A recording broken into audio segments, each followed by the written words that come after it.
possessed by fear. I'm clutching you so tight, afraid to lose. I retreat more each night. Where is my voice? I've muted myself, and in my shyness, it's you I repel. I will find my way to express my voice. I must find my way to ignite my spark. Find my way to me so we can be we. Find my way.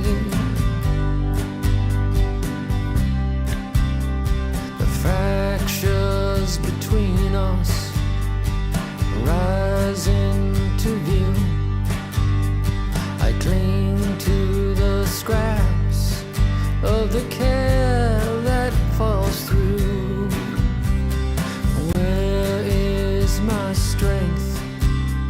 I've crumbled apart, hiding from the truth. I've shattered my heart, but I will find my way to regain my strength. I must find my way to restore my will.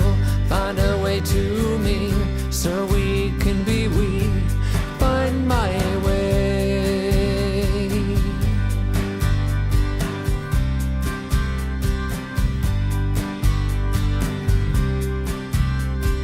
Here is this moment to take a chance to go on alone or grow and advance.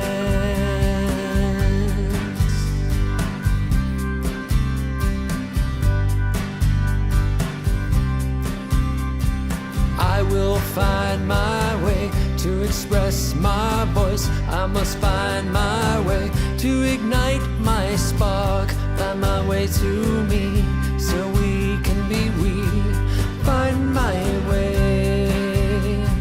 I will find my way to regain my strength. I must find my way to restore my will. Find my way to me so we can be we. Find my way.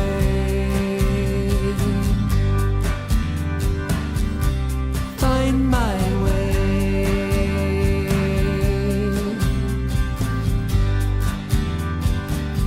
I'll find my way.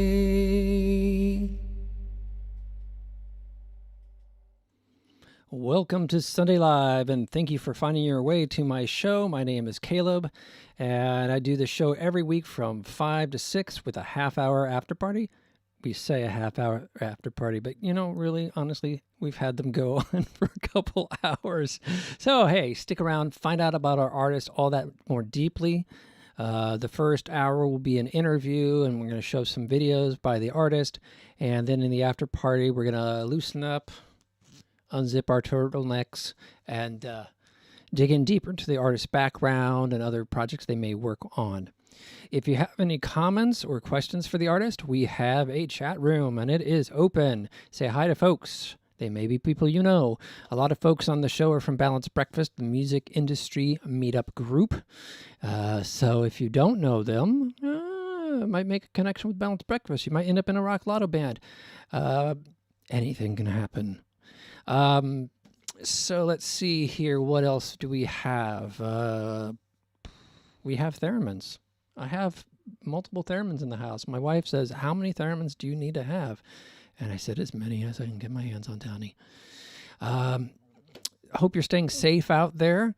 And I'm going to bring on my sidekick, Joe, and see what's going on down in California. I'm in Seattle, Washington. And I believe our guest is in the San Francisco Bay Area as well. You never know. People are doing a little bit of traveling. And, yeah. Hey, Joe. How you doing? Hey, Caleb. How's it going? Going good. I got my first COVID shot. Ah, You've joined the Fauci Ouchie Club. I joined the Fauci Ouchie Club. I am so excited. I got an email on Friday that said, uh, come on down. And I called them. I thought, oh, it's going to be a week, 2 weeks. And they're like, well, actually, could you show up tomorrow morning early? I'm like, yeah, sure. Um, got in the extended social distance line. Can't get in there, go through the thing, read all the paperwork, and go get the shot. And the guy that gave me the shots from Vacaville, California, and so we commiserated, as I am known to do, about the temperature difference between California and Washington. And then when I went out the waiting room, they watch you for 15 minutes. You can stay longer if you want, but if you grow a third arm or anything else, and our guest is jumping the line, we're going to get Sabrina to mute. And here, sorry, I didn't. There you go. Hey, Joe, say something. We'll be back. We'll be right back. We'll be back. We'll be right back after this word. And so I get in there. I sit there for a while and nothing. So I'm all okay. And then I try to leave, and there's a guy standing by a sign that says exit, and he says, this is not the way out. And it was like Hotel California, man. He's like, this is not the way out. I'm like, there's the next sign right there. And he goes, no, there's under construction. Go that way. And I go that way, and the lady points to a door. That's an exit door. And I go to the exit door, and I bump into a doctor that's on the other side who's doing testing in the overhang. And they're like, what the hell are you doing? And then I go back, and eventually I found my way out. And everything has gone fine. 4 hours later, though, I had a weird experience. All of a sudden, my tongue started feeling slick, like really smooth. Like, I don't know, I had some sort of gelatinous smoothie going on there. And then it's turned to a metallic taste. And that lasted about an hour, hour and a half, and then drifted away and got a good night's sleep. And we went cross-country skiing this morning. So that's my big story for the weekend.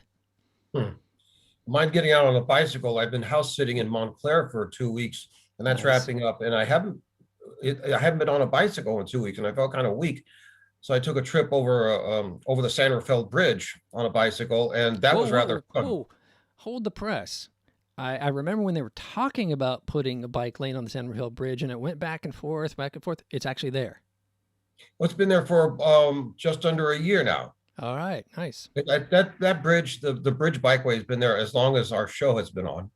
And but I haven't been on it because this was my first time. I went halfway across and turned around and came back to Point Richmond just to see if I could do it beautiful up there. I've taken some photographs.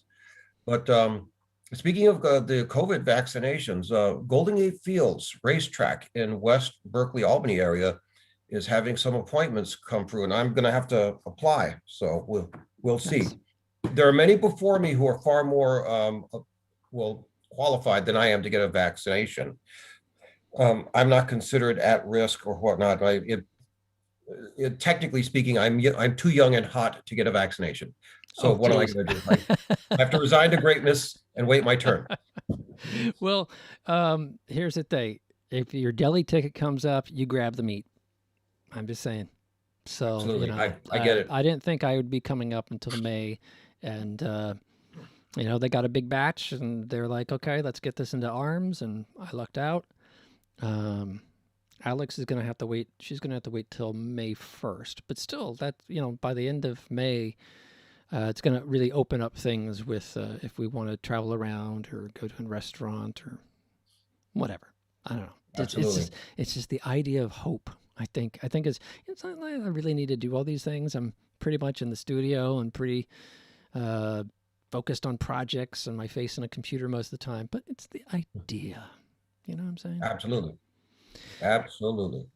Well, I'm glad you're safe and you're getting back on the bike. I know Montclair is pretty hilly, so I understand why you've been off it. But I have to say, if you ever come up this way, cross-country skiing, the classic style is where you're in a track. You're in a groove that's carved by a machine and doing this. It's great. It is great for the hips and the arms because you're doing a lot of arm work.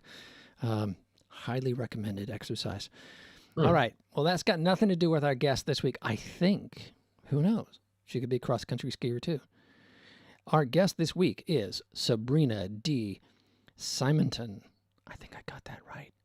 Yes, every week I mess up the guest's name. It's terrible, but I think I got this one right.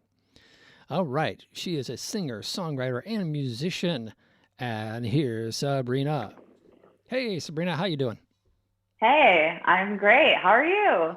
Doing good. As I was saying in the intro, I got my first Moderna shot and woke up this morning and felt great and went cross-country skiing, and here we That's are. legit. So Yeah, feels good. I'm halfway vaccinated myself, so that's Oh, yeah. good news. Good news Awesome. on that front. Yeah, totally. But thank So you for having me. It's Oh, fun you're to be welcome. here. Oh, yeah. So, for our guest, Sabrina, you're a member of Balanced Breakfast, and I met you there, and I became aware of Treasure through that group, and then you'd been talking about Pony Skull, and I watched some videos, and I'm like, yeah, Sabrina's got to be on the show. So that's Cool. just how it works. Yeah. Well, I'm glad my videos must speak for themselves, and happy to be here and just kind of give the backstory on what we're about to dive into. Well, as you can see, I have synthesizers, so that people that have keyboards and synthesizer, I go, these are my family. I have some guitars in here, but I'm the guitar player that I'm a guitarist in the perspective of people who are synthesizer players. So my synthesizer buddies, I can say, look, I'm playing a little guitar. Ooh, I learned this chord. Any guitar person's like, what is he doing? He's in first grade. I see. I'm probably in the same boat since I know my way around the guitar in terms of, I've written a number of songs on the guitar. I know my chords and I can write little licks, and I've done plenty of songwriting on the guitar. But my bandmate, Julian, who is also my boyfriend, who's probably practicing guitar right now as we speak, is just a guitarist. That's his instrument, and that's what he does as a musician. He's a great songwriter too, but he practices for hours and hours a day, and I've always kind of struggled with where I kind of fall as a musician, because I've just kind of gone through different instruments throughout the years, and I've never really felt super devoted to any one instrument. And so I like to think of myself primarily as a songwriter, although I have been paying a lot more attention to my voice as an instrument in the past year or two. So yeah, it's kind of nice to dabble and wear different hats, Yeah. but sometimes I wish I was like a virtuoso at like something, Well, would be nice. That's luckily we have a community, and I'm also a Yeah. multitasker, multimedia guy. I don't focus long enough, and the guitar specifically, I think, requires focus. So I've learned my basic chords. I could do some open tunings, some standard tunings, just enough to write a song, or because you do write different songs on the guitar than the keyboard. It's just how you move your fingers and where you move your chords True. to come up with different things. So I've got to the left over here is it's like an electronic conga. It's what? I'm sorry. it's shaped kind of like a conga, like a drum Okay. head. So it's an electronic hand drum. Oh, And then okay. I got the I know what you're talking keyboards, about. Yeah. I know the those things. guitar. It's got a bass over here. So I dabble in That's all this cool. stuff, and it gives me ideas. And I think some people are just wired that way, where we're like always trying new pieces of gear and new stuff. And some people can sit in a room and practice guitar for 4 hours, and doesn't happen to be me. So Yeah. Yeah. I don't think we're any worse off than the virtuosos, because we can work together with them.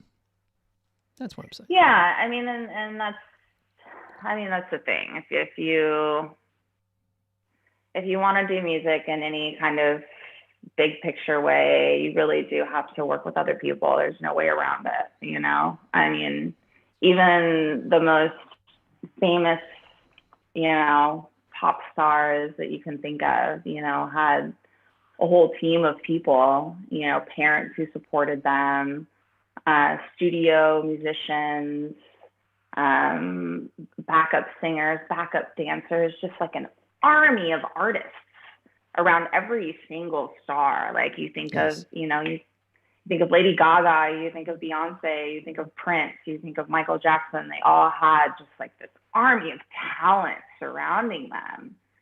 And that's what's really cool about the creative community, is that when you band together is when, you can all realize your potential. It's not one person.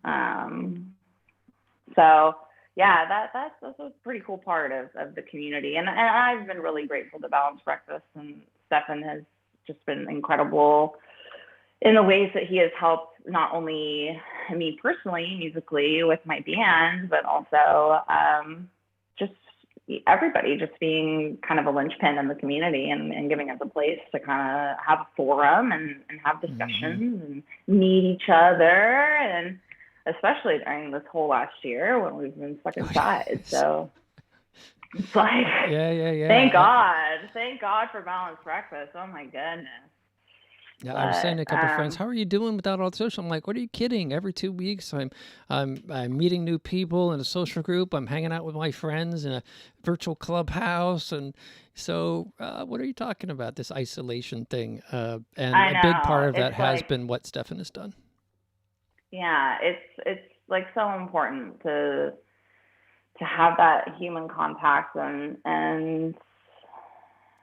I got to give another shout out. I'm pretty sure she's here, to Remy of Vice Rain and the Star Crash series of shows that went from in person to online very shortly after the inception of the show. It was a monthly that started in January 2020 at DNA Lounge, and it wasn't very long before it all had to go online. And DNA Lounge has a great website with a really old school web chat live stream thing. If no one's seen it, go to dnalounge.com and check out their webcast, because it's super cool. Tons of great events streaming on there all day long. Even when there's no events, they stream music videos, and it's like I feel like I'm in 1999.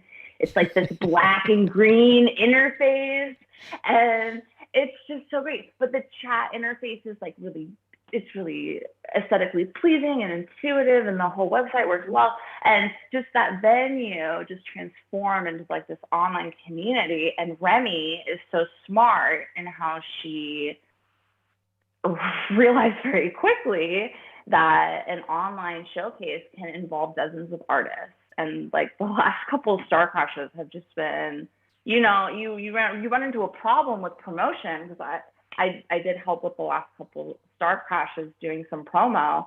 You run into a problem when you have a bill of 24 artists, because Instagram only allows you to tag 20 people in one photo. So it's like you get to a point where you're like, oh my God, this is like such a huge thing that like we're even outgrowing the venue online that we've found for it. It's really cool to just see all the different people who have come together and created these online venues, whether it be Star Crash or Balanced Breakfast. I got to give a shout out to the Complex SF, because George over at the Complex Recording Studio has been doing amazing, truly live streams with an amazing camera setup, like a 3-camera setup, and one of them's on this little I don't even know what it is, but it we did a show at the Complex with Treasure, and it was just it looks great. It's just so beautiful, and we're stunned at the work that they're doing over there, and just everybody that's pulled together. It's just been a hell of a year, and just to see, I feel like the community is stronger, which is weird because we all haven't seen each other and haven't played a show.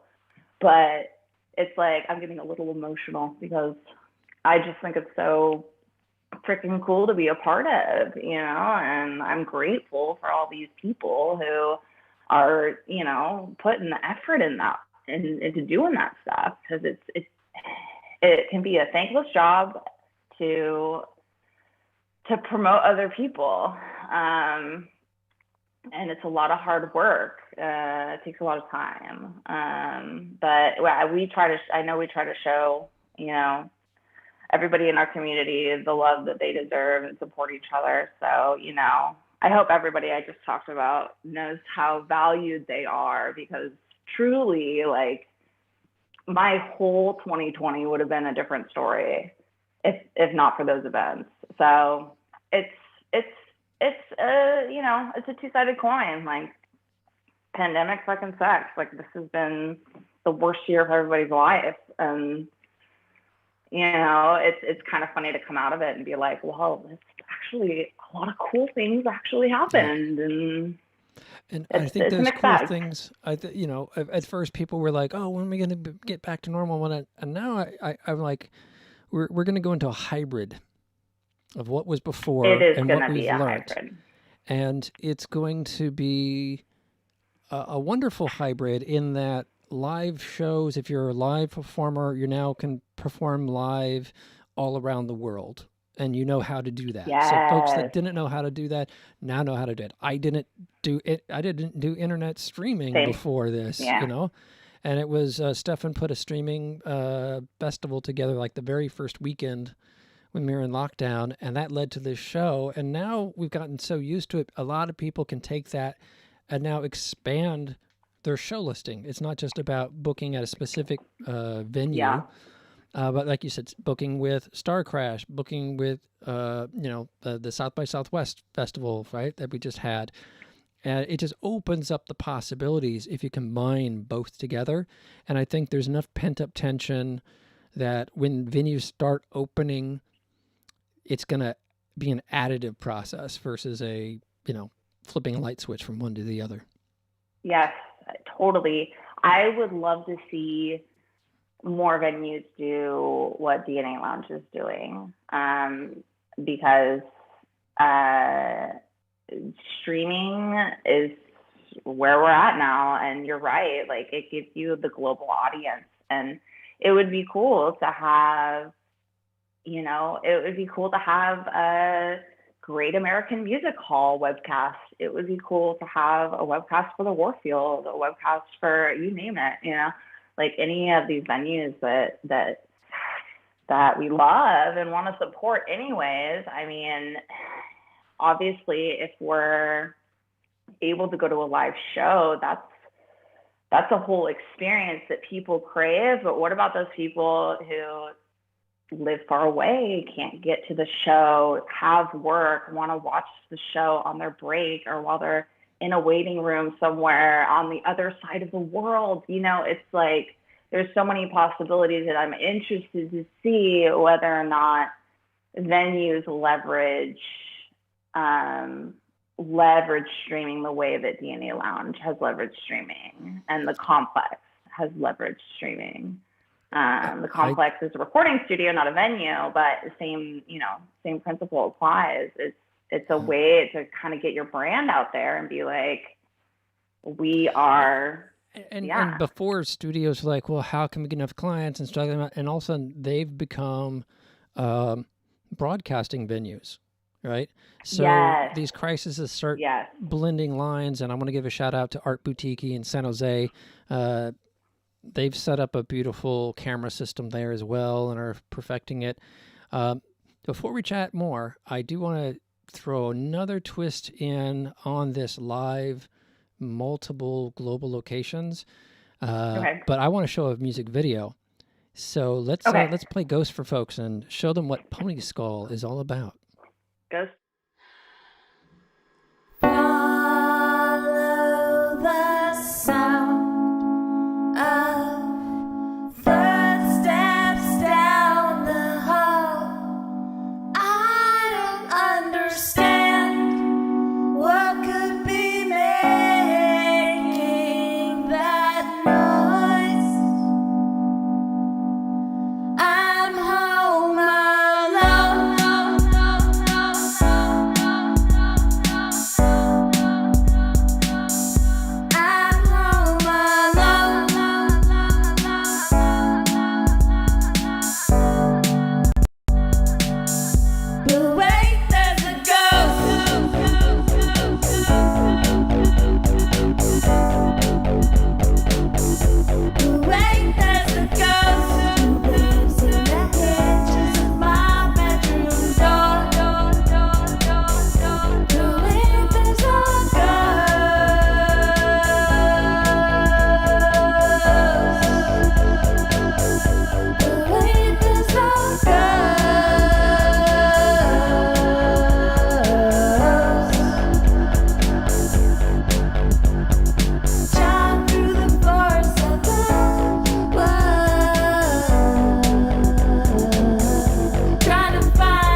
That was Pony Skull with Ghosts, and we are here with Sabrina D.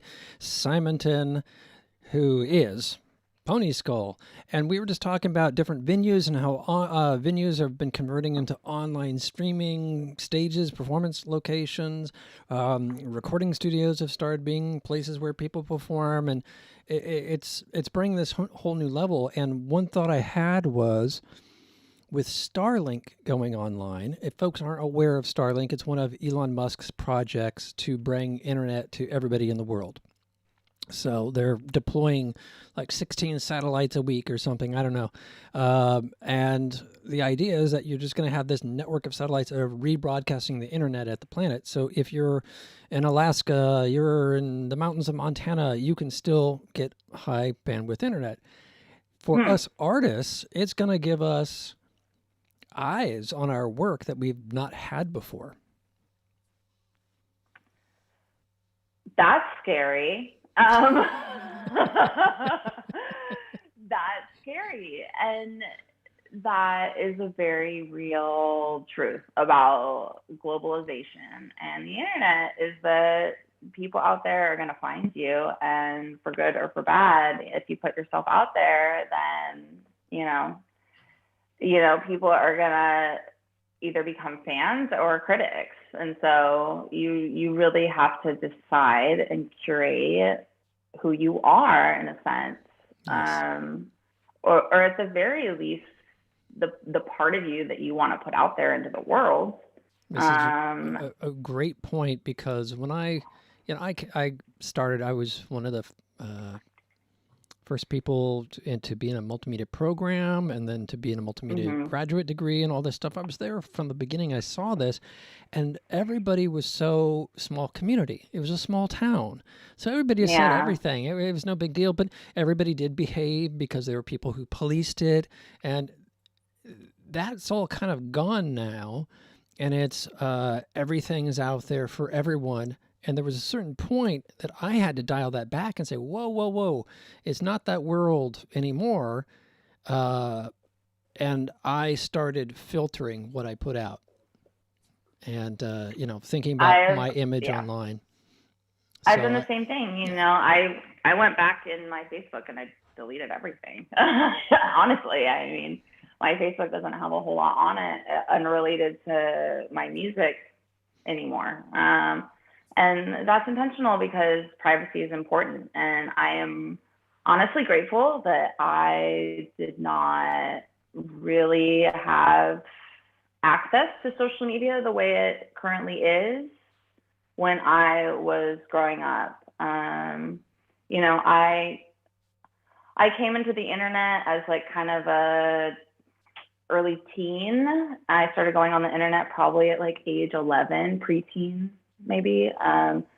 So I remember what it was like before Twitter and before cell phones. And I got my first cell phone when I was like, I think in junior high, and it was like the little Nokia brick, and you play Snake on it, and you had the T9 where for each letter you text, you have to tap the number, like the number of times. I remember those phones. And so I just feel for the kids out there who are young and dumb, like we all have been, who are having to live with the consequences of what they posted when they were in high school or when they were even younger than that.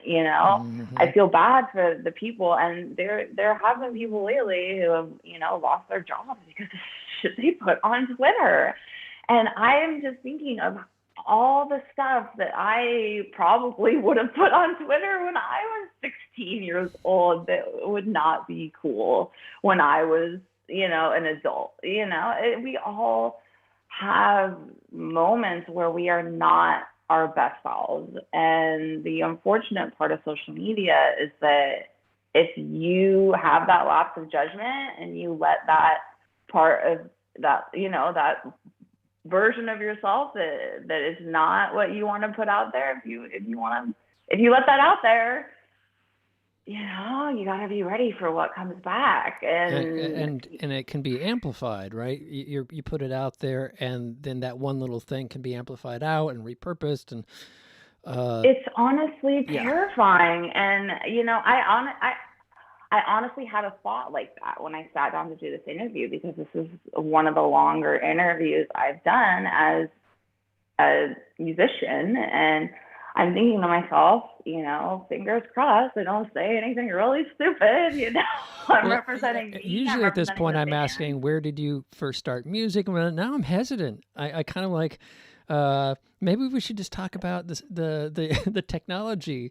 But no, seriously, I am honestly, well, before go I'll ahead. get into my background, but I just want to say, because you just dialed in what we've been talking about, the technology, and my number one fascination with the world and the universe is how humans and technology are evolving in tandem, and how technology is impacting our evolution, and how, you know, it's a huge question. And I think it's so fascinating to think about that stuff. And it really does beg some profound philosophical questions. So it's okay, we can dive into that later. But Yeah. for that, We'll do the bio and let okay. everybody know who you are, show some more videos, and definitely in the after party. I love that subject, and I will throw in an extra element that technology has become biological.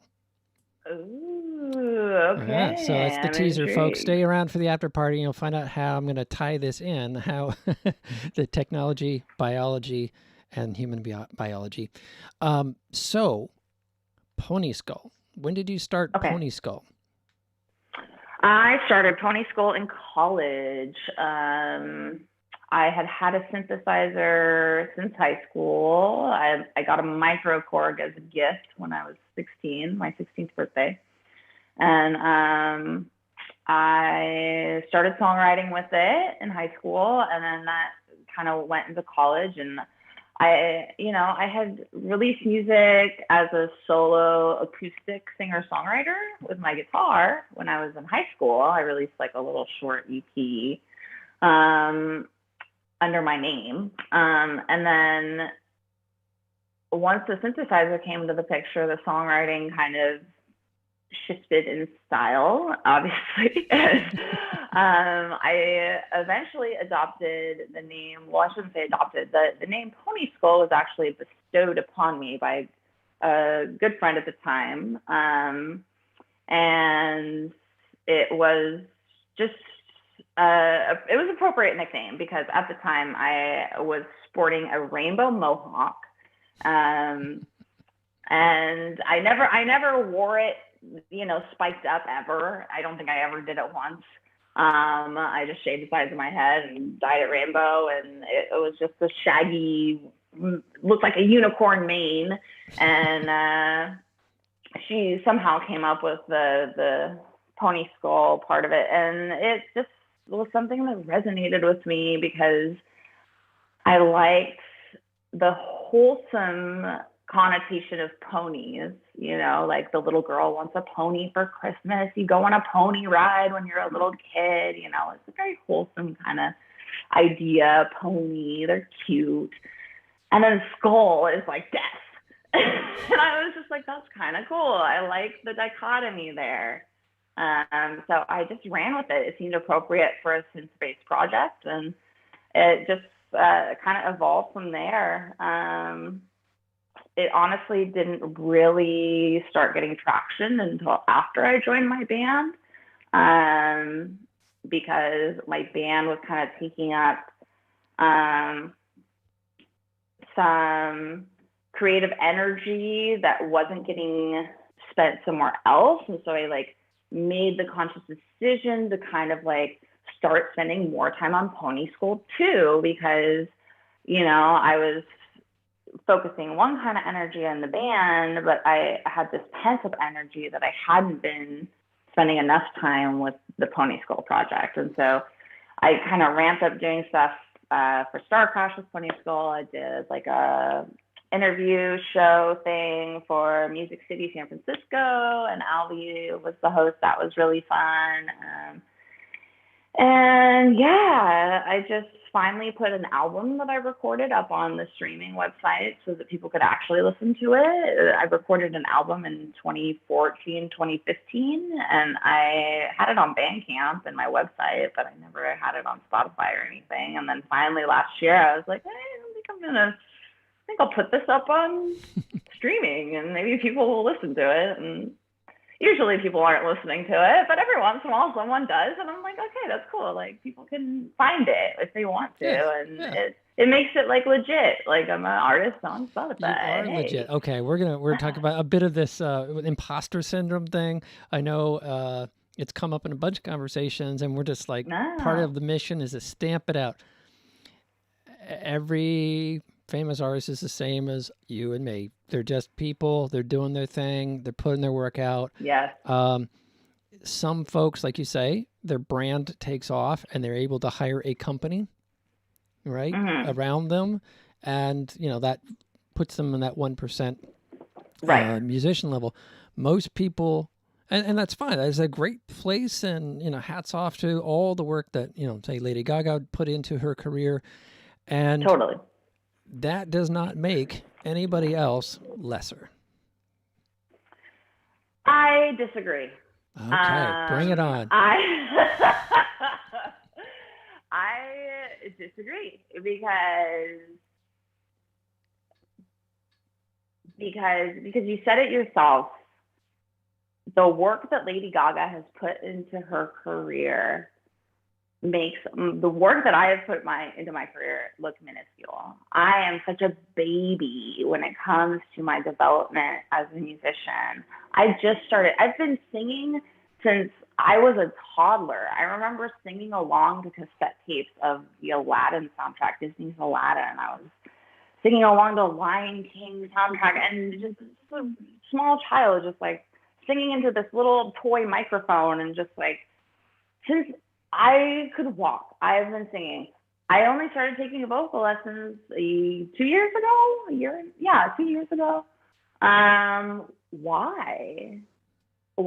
I bet you anything that Lady Gaga has been taking vocal lessons a lot longer than 2 years. She's been taking vocal lessons probably her whole life. And if not, she probably had some inherent talent that she spent more time on than I have. Okay. So okay. I'm gonna say that it really comes down. They say 10,000 hours for mastery, right? Yeah. And I really think it comes down to math. You spend the time, you get the skill set.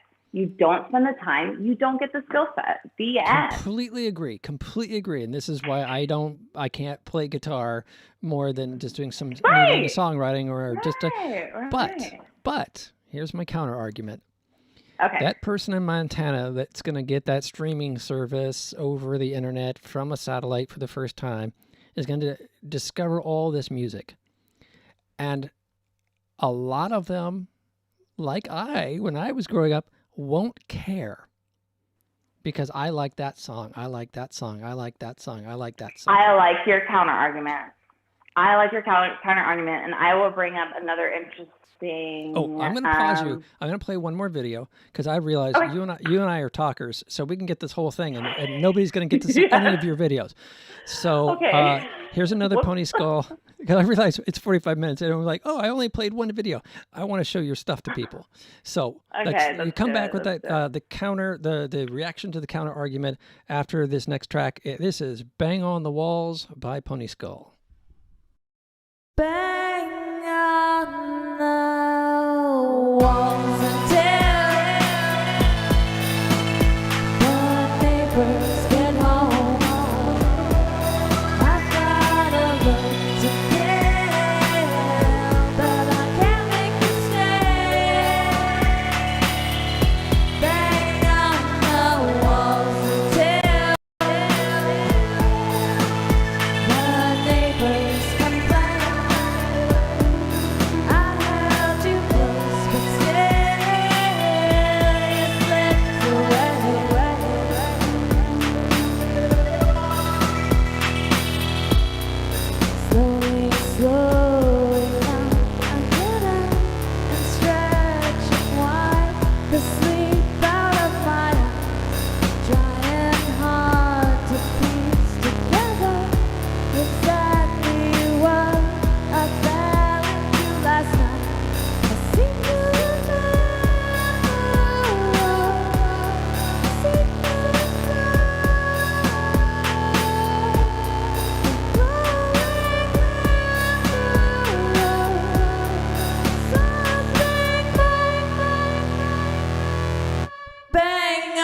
the walls until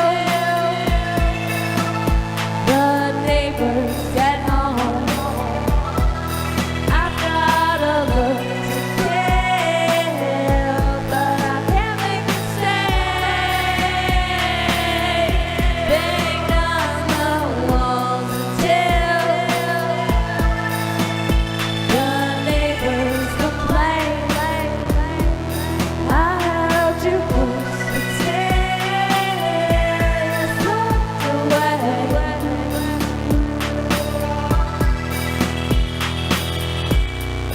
Sweetly sleeping now, your voice persists, mercilessly rattles in my head. I'm moving through the desolation, still desperate for your warm body in my bed.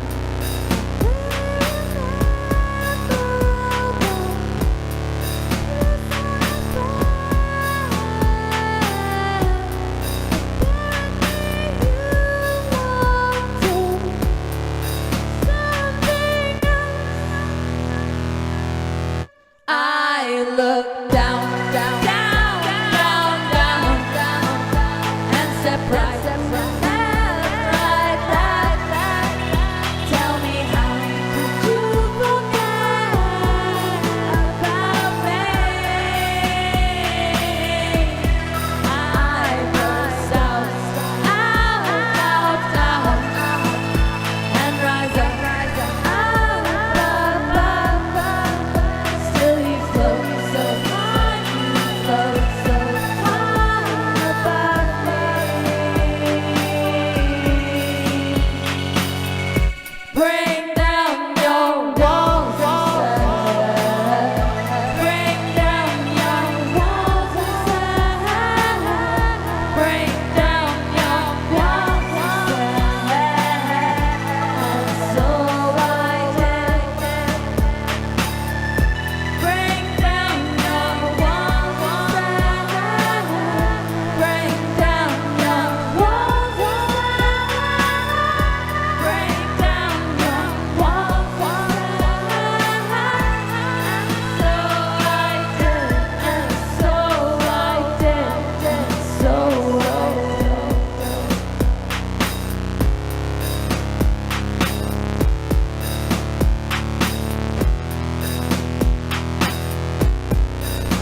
Sadly, now I get up and dress yourself. Still lingers on my skin. I'm struggling to keep it together. I paint my lips and force them in a grin. I seem to remember you are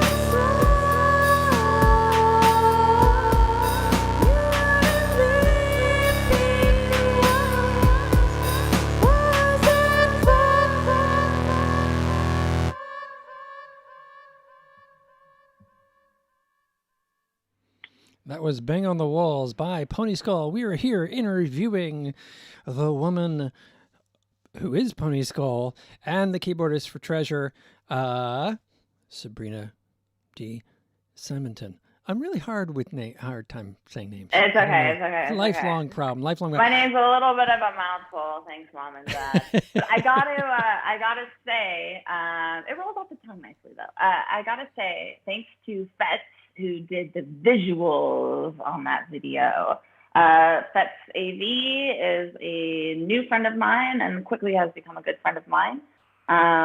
He runs a Twitch channel called Sonic Alliance, and he is a audiovisual artist who is big on collaborating. So hang out with Fetz because you'll probably do some cool stuff. He likes to put effects on videos, like you saw with my Bang on the Walls video, and his whole Sonic Alliance stream series is a collaborative event where artists submit their videos and Effects will put the crazy effects on top of them. And then it's actually happening right now. He's doing a Sonic Sundays event Yes. as we Last speak. night he was saying yeah. that. Yeah. So We were it's talking 5 about o'clock having on him Sunday. gate crash this stream. Or Yeah, the other way around. right? Totally. Love that. Yeah, I got to give a shout out to Fetz as well, because what a great human being, just out there doing tons of creative shit and just really down to just collaborate on projects, and just really stoked that we connected through Star Crash, actually, is how we linked up. So Oh, yeah. that totally explains it, because like Star Crash has that a lot of that FET style stuff in there. Yeah, as a he did part of the visuals mix. on the in-person shows. Visuals were his debut, and then moved to online. So he's been with it from the get-go, and yeah, it definitely fits the electronic theme. The vibe. He's got some cool equipment. Yeah.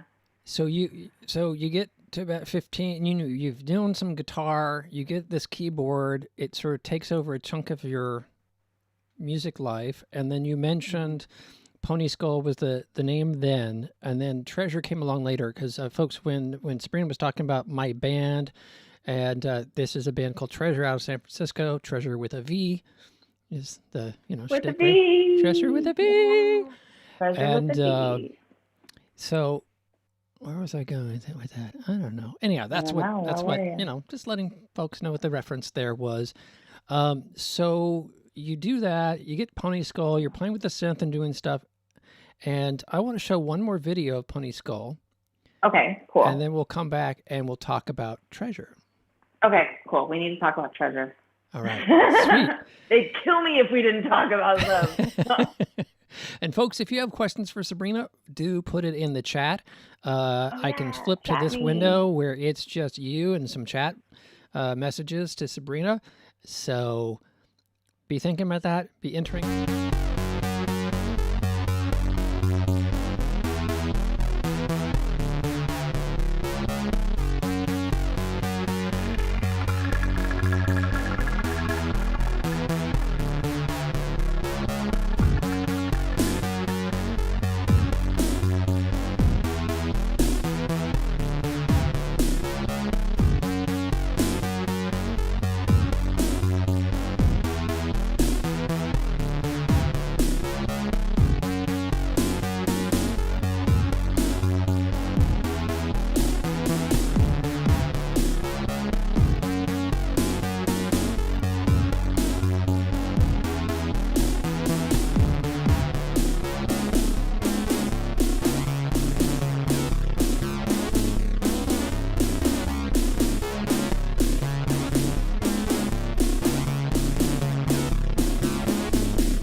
That is What You Don't Know by Pony Skull. We are here interviewing Sabrina D. Simonton. I knew you were going to do it. Yeah, Everybody so does close. it. It's okay. Everybody does it. My name's Caleb Duart, so I get all sorts of, I bet you two get it words way no worse one than me. two names can't nobody can imagine. pronounce. Oh, how funny. So I had a shout out to real quick shout go out to Trevor who made that video. He took my crazy concept and made it look really freaking cool. So thanks, Trevor Tillman. He is a SF-based videographer, filmmaker, director, producer, editor, all that film guy. So you did a great job on that video, and I'm really stoked. That was a video I did for Halloween Star Crash 2020. So that was fun. Sorry to interrupt you. Oh, no. And I just wanted to say, yeah, all you folks who create visuals for us folks, it just, you make us look so much better. I've had a couple good opportunities, one with Tim, with my Caleb band, and with Chris Wurzig with kind of Audio Terrorist meets No Carrier thing. Right. And it's a huge difference. There's like I don't know, back to that like imposter syndrome. All of a sudden I felt, I'm incredible. I acted in a video. The video is good and people like it and it's getting lots of views. Okay. So there you go. So that brings us back to the point that that came up next in our discussion that I was going to make, which is about how technology has allowed for the democratization of art forms. And it was actually Trevor who introduced that to me. Trevor Tillman, who did the previous video, was the first one who told me about how technology has allowed for the democratization of art forms. Such a mouthful, but it's so cool because if you think about it, I love to use the example of drone videography.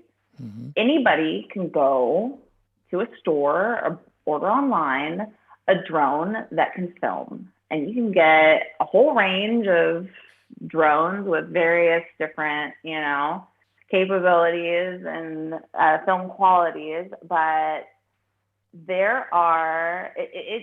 it is an accessible product is the point I'm making. You don't need to be rich.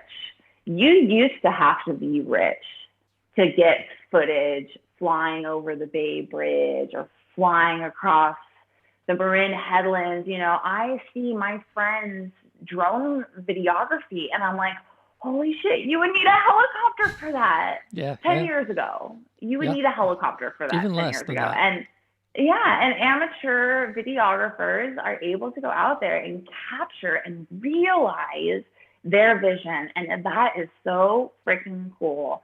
And the fact that we have all these platforms that we can put our art out there and we can make ourselves as visible as we want to be on whatever platform or platforms works best for us. So that it is just so cool. And you might argue that in a way that's caused like an oversaturation of the industry and yada, yada, whatever. I don't care for, any sort of... I used to go into dig in the dollar bins in record stores of cassettes, and there were tons and tons of artists in there, and I didn't see myself as oversaturating. I was mining, right? I was finding cool, unusual things that might be in that bin. So I mean, I would say by 2000, people could already acquire more music than they could hear in their lifetime. Totally. So exactly. I don't see it as oversaturation. I see it as you have to make yourself known through community, which is what it's always been about, right? The jazz community. If you want to be big in jazz, you hung out in the jazz community. And and you have to be a part of it by participating in it. You can't just pay lip service. Being in a band doesn't just happen because you say you're in a band. You can say you're in a band, but if you never play a show and you never put out any music, no one's gonna take you seriously. You have to do it, and that's really what it comes down to. And you touched on the imposter syndrome earlier. And I think being a musician is about doing it. You know, you really have to prove yourself in that way. It's like, you want to be a touring musician? Well, you got to go on tour. You got to get all your shit. You got to put it in a van. You got to get on the road. You got to be uncomfortable and sleep on couches and stay up late and eat shitty food and do all the unglamorous things so that you can say, I'm a touring musician. That's what you got to do. It's the price you pay, you know, and the rewards are endless if you want them, and you just have to do the work. And it, you know, people say that it doesn't always work out for most people, and you go to LA and there's all these talented people, you know, serving tables, or like the cliche goes. But I think that there is plenty of art to be made, and plenty of people out there wanting to consume art. And if you're serious about it, then you should go do it. My bandmate / boyfriend, Julian, says the main reason bands aren't successful is because they break up. And I think he's got a good point, you know, Yes, like yes. you stick around and you stick around and you think about it, you know, one of my favorite bands is a great example. Modest Mouse had a long discography before they made mainstream success, but they did. They still have mainstream success. They're It's a kind of mainstream like, band now. well, back to like this 10,000 hours on practicing guitar mastery, right? If you're Yeah. doing, at some point there's this mastery moment. And if you never do that work, now, I mean, you might get to that mastery moment and you have 5 fans, but that's not the point. The point is that you work at that to mastery. And when that mastery moment happens, oh, funny thing, people do recognize quality. And Yeah, they do. there are tons of bands that I only got into, and I've only listened to one album of theirs. Why? Because that was their mastery moment that really broke Yeah. through, and so it got to, you know, someone else's attention who told me, you got to hear this album. Da da da da da. Yeah. So and then I find out, oh, they've done 10 albums before this, right? And I can choose to, if I love that album, to go back into that past and explore that. But you can't stop yourself because you're saying, oh, I can't start because I can't get to that goal. It's like, no, you do, and then the goal happens to you. Yeah, and I think the journey is scary for people because there's just no guarantee in life that you put work into things and things will work out. And I think people apply it to careers in art because I think art is kind of undervalued in our society. People go into jobs that don't work out. People go into marriages that don't work out. You know, like, life is full of failure, but you don't know unless you try. So you gotta at least try. And guess what? Those marriages were still marriages, and those jobs were still jobs. Yeah, you know, Even though they didn't that's a work good out. point. So why It's a do part of the artists journey. say, "Oh, it hasn't worked out for me, so therefore I'm not doing it"? But when I go to Europe, completely different attitude. If you do art, you're an artist. If you do music, you're a musician. Because Here in Europe, they value art. They value art a lot Here more. it's like, I oh, think. if I don't have fame or money, it's not valid. That's the bottom line of what I get in the States. And in Seattle, it's terrible.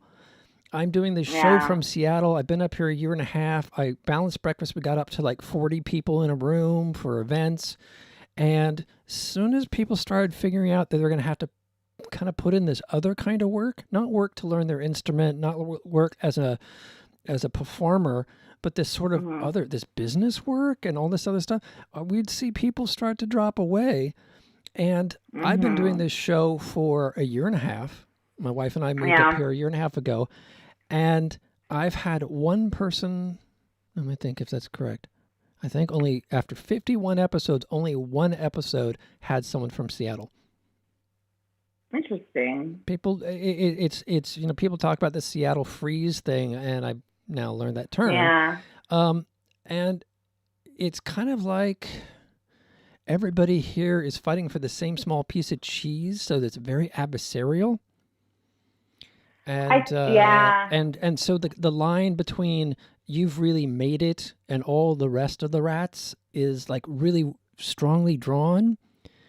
It's I think you're interesting. bringing up. I think you're bringing up another interesting point too, or at least I'm reminded of things that I have struggled with as a musician, having to do with ego, because being a creative person is kind of complicated because we often second guess ourselves, and we are often riddled with self-doubt about the art that we create and whether or not it is even any good. And at the same time, we have passion behind what we do. And we want to be able to defend it, and we want to be able to fight for it, and we want to be able to say that it has meaning. And so you're kind of put in this position where it's like, you know, I've been in moments with my band where like my ego got in the way because I didn't want to admit that XYZ, I didn't do this part right, or I didn't, you know, show up to practice on time, or whatever it is, you know. And as I think as artists, we kind of are naturally defensive about those things because our art is just intrinsically personal. And so when someone critiques your art or your performance or your, you know, your business acumen as a musician, then it kind of feels like a personal affront in a way, because your art is kind of the expression of your inner self. And so you're kind of put in a position where you, or at least me, wanting to take the feedback and grow as a person and become better for it, but at the same time having that kind of reactive defensive-ness where I'm like, you know, no, this is who I am, this represents me. And it's like, in a band, the real question is it any good? As a solo artist, I can put out whatever the hell I want, whether or not it's good or not. In a band, you're dealing with other people's expectations. You're dealing with, you know, other people's taste.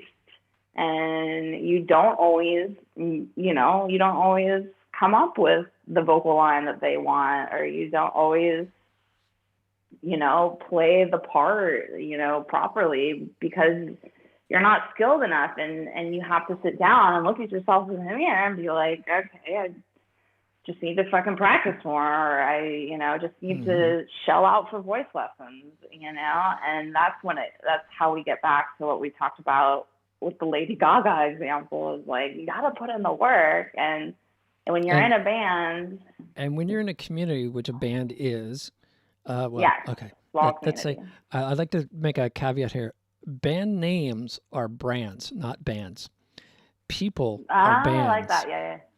And Okay, so I like you got to that, yeah. decide as a band what you're doing. Because I meet a lot of bands that they're people, and they've been associated now with a brand, and they'll refer to the people and the brand together. And it's two different worlds, folks. The brand doesn't care about you, and the fan who's into that brand, you know, they'll go to every Pink Floyd concert because it's called Pink Floyd. It doesn't matter who's on stage. If it sounds like Pink Floyd, it's going to be.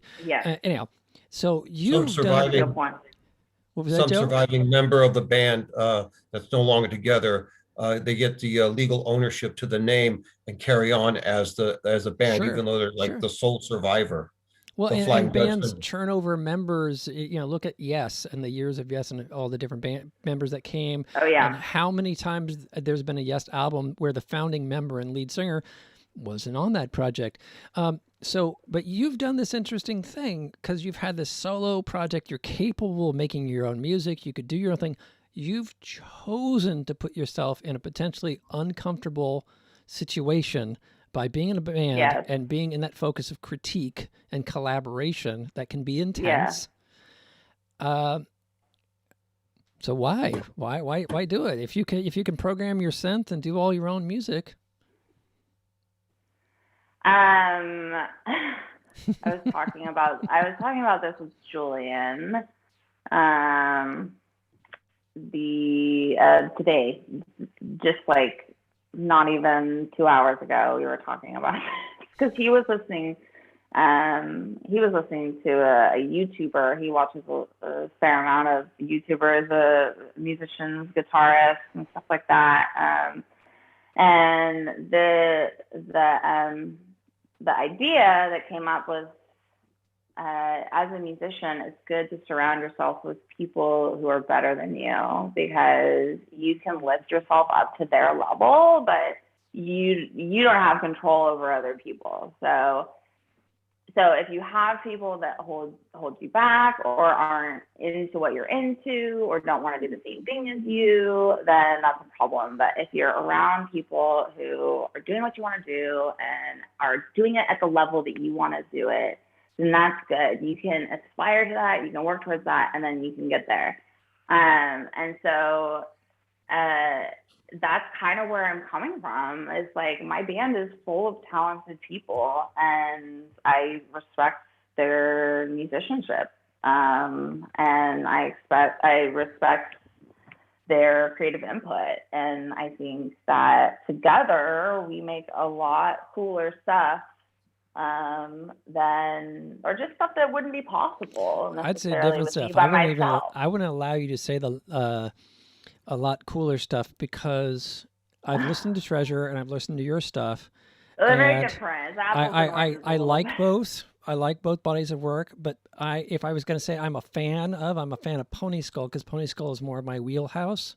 Yeah, Like Gold totally. Frap and Ladytron and all that stuff. Yes, totally. Then I don't know, but let's introduce people Well, to I will- Treasure. Oh, go ahead. You get the last word, and I want to will introduce say people to Treasure.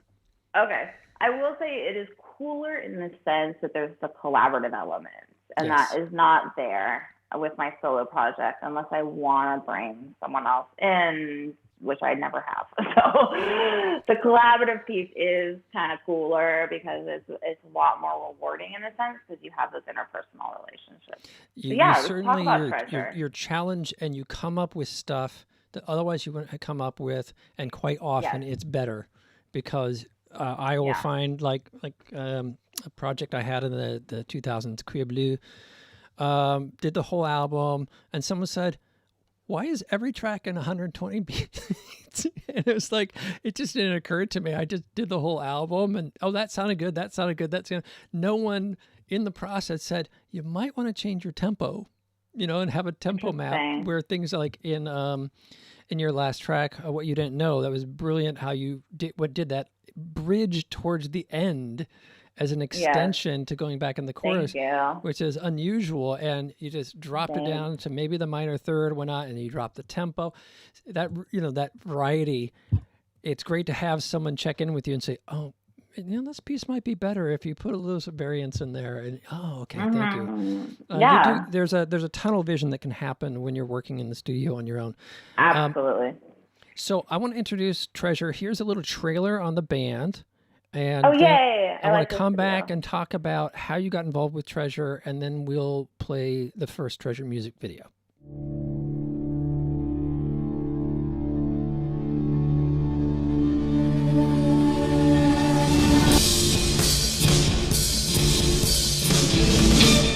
Chasing the shadows,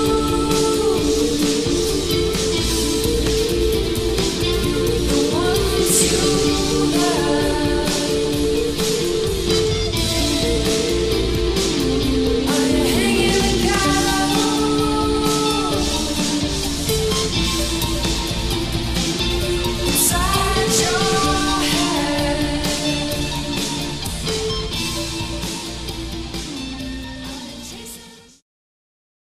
So that's Treasure. Very Good to different sound. know. Good to know that video has our old website on it. So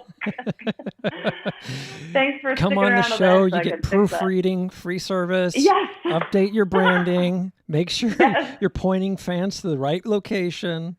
It's good. Totally. Keeping your YouTube up to date. I tell bands, just do it. Just do it. I hadn't, and then Stefan took a look at my stuff, and he's like, no, that's good. That's Yeah. and straightened me out, and then I've straightened out several other people after that. Anyhow, you're welcome. Stefan straightened us out big time. Yes. Big time. Yeah, So see, yeah, that little video was a benefit show we did for a San Francisco motorcycle garage called Piston and Chain that unfortunately did not survive the pandemic. But at the time, we did a little fundraiser for the shop, the garage, and yeah, we put on the show in a motorcycle garage. I don't know if you saw any motorcycles in there, but there were a few. And it was an interesting show because we had to bring all the equipment, and they had a PA system, but we had no stage. It was a garage, so we had a great turnout. We raised a bunch of money, and it was super fun. We got that awesome footage. Trevor Tillman from previously got that footage for us. So yeah, that's a fun little teaser trailer video that we have. So how did Treasure come about in your life? So you've got the guitar, you're singer-songwriting, you got the keyboard, and you're playing the singer-songwriting to technology and sequencers and drum machines and that sound, and then Treasure comes into the picture. When did you make that choice that you wanted to be criticized? Giving critique. That was Sorry. not the choice. That was not the choice. When did you want to collaborate with a group? So the backstory is kind of a twisty one, but it starts in junior high when I met one of my lifelong friends, Kat Jones, who is a music industry professional. She's a journalist. And you can check out her work. She does tons of great stuff. But Kat and I grew up together in Davis, California, and we've known each other for, since we were teenagers in junior high. We ended up becoming roommates in San Francisco when I was a sophomore in college at SF State. And at the time, we shared a bedroom, like 2 beds in one room. Like we were students and saving money, and Kat was dating someone who was in a band with Evan, the drummer of Treasure. And so I met Evan through Kat's boyfriend, and Kat and Evan totally hit it off, and they've been best friends like ever since. And so because we shared this mutual friend, I've always been kind of in touch with Evan for a very long time, since I was like 19. I've been, like seeing him like every now and then at events or shows or whatever. And so he messaged me out of the blue on Facebook.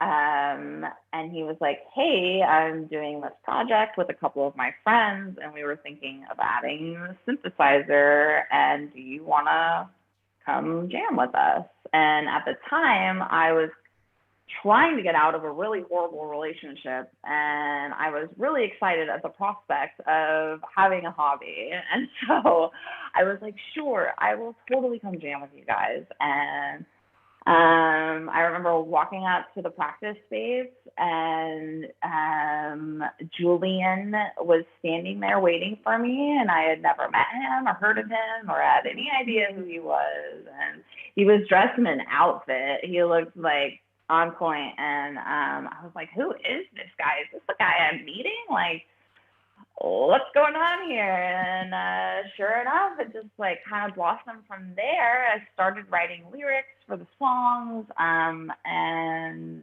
singing, obviously. And then later, Sam joined up, the other singer and bassist.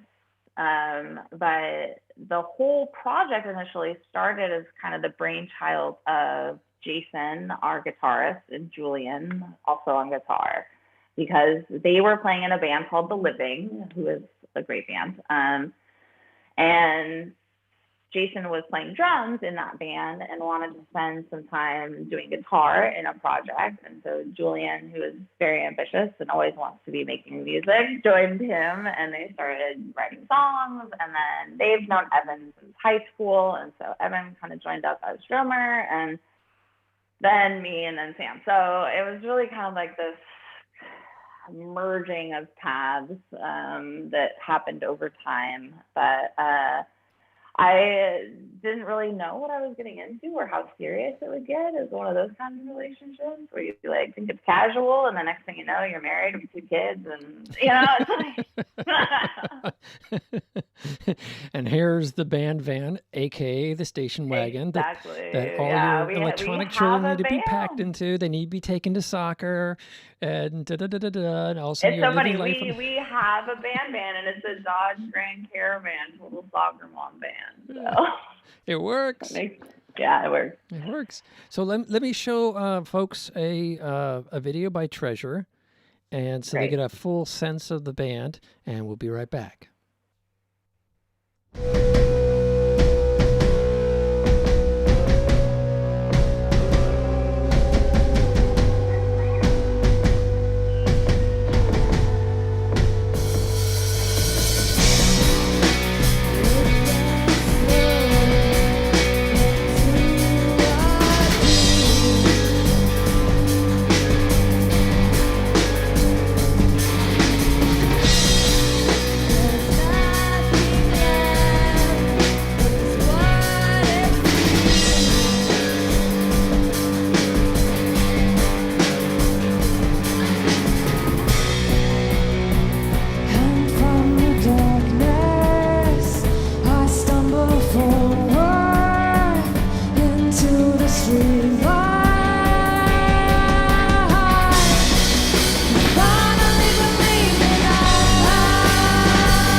That was Believe Me by Treasure. So, for folks who are regulars of the show, they'll know this is the mystic moment where I challenge you to apply what you're hearing on the show this week to your own lives. One of the topics that we've touched on is technology and how it's changing so rapid and fast and opening up new opportunities. If you're a creative person, an artist, a musician, whatever title you want to throw on it, leverage technology. If you're having a barrier or a block around what you want to do, there's probably a technical solution out there. As we said, 10,000 hours to master something. Sometimes people don't have 10,000 hours in their life, but that should not stop you from being creative and fully reaching your personal potential. I remember when I first got the iPhone, it was like a 24-track recording studio. This was something that, cost $20,000 a few years before, and I could have it in my pocket. And so the technology is perhaps more advanced than you might even know. The other day I was like, with this, I want to do a T-shirt, and I want to do a branding for a friend of mine's company. And now I can just put it up there and they will print one T-shirt at a time. I don't have to pre-order, spend money, have inventories, sell it. No, I just put it up there, and if the idea connects with people and people like that shirt, they press the button and boom, a T-shirt shows up. Lulu, which is for publishing books, same thing. Write your book. If you've never written that book and you're like, I can't get the money to get the paper and then sell it, you just write the darn thing, upload it, and then if someone likes what you've done, boom, they press the button, boom, out comes the book in their hands. That's the world that we live in now. So I want to share that with you if you are unaware of that, and you might be saying that someday you want to create this thing someday. Well, today is that day. Leverage technology. Hi, everyone. Thank you for watching Sunday Live. We have more with Sabrina D. Simonton of Pony Skull and Treasure coming up in the after party. Stay tuned.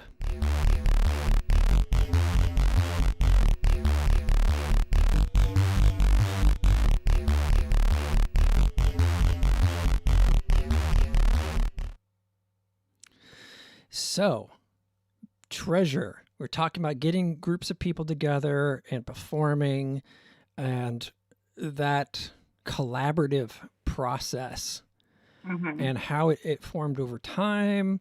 You meet one person, that meets one person, you come in, and then a new person comes in. You, from what you described, you were originally the only singer, and now you got a second singer. And singers can have ego about these things, but then at the same time, you're like, now we can have harmonies. Yeah, harmonies. You're like, you have to decide, am I going to sing this? Are they going to sing this? Oh, we can sing together, and then we can trade off, and then the whole becomes more. Yeah. And that's really, really cool about bands.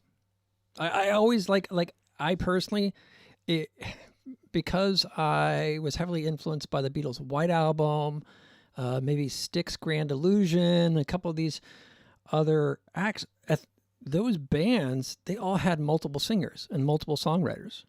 Right. I think Styx had 3. Obviously, the Beatles had 3. Pink Floyd had at least 2, depending on how you slice it.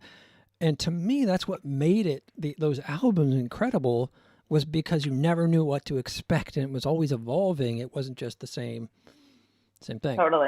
And even Ladytron, let's give a shout out in the electronica category, has 2 singers, right? And I actually think the more recent stuff, they've been focusing on Helen too much. And okay, she's going to be, early on it wasn't that way, but kind of at a certain point they decided that, well, Helen's really the lead singer. She's going to be the pop star face of this band.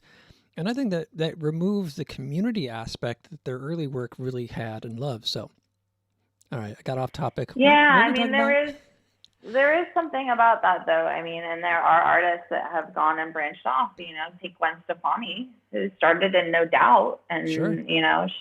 She was always the front woman of No Doubt, and she never shared that spotlight. But she said farewell to her band for her solo career. And, that happens to people a lot. People branch out all the time. And, I'm going to jump in here on that one and say, you can branch out without and still keep the group band.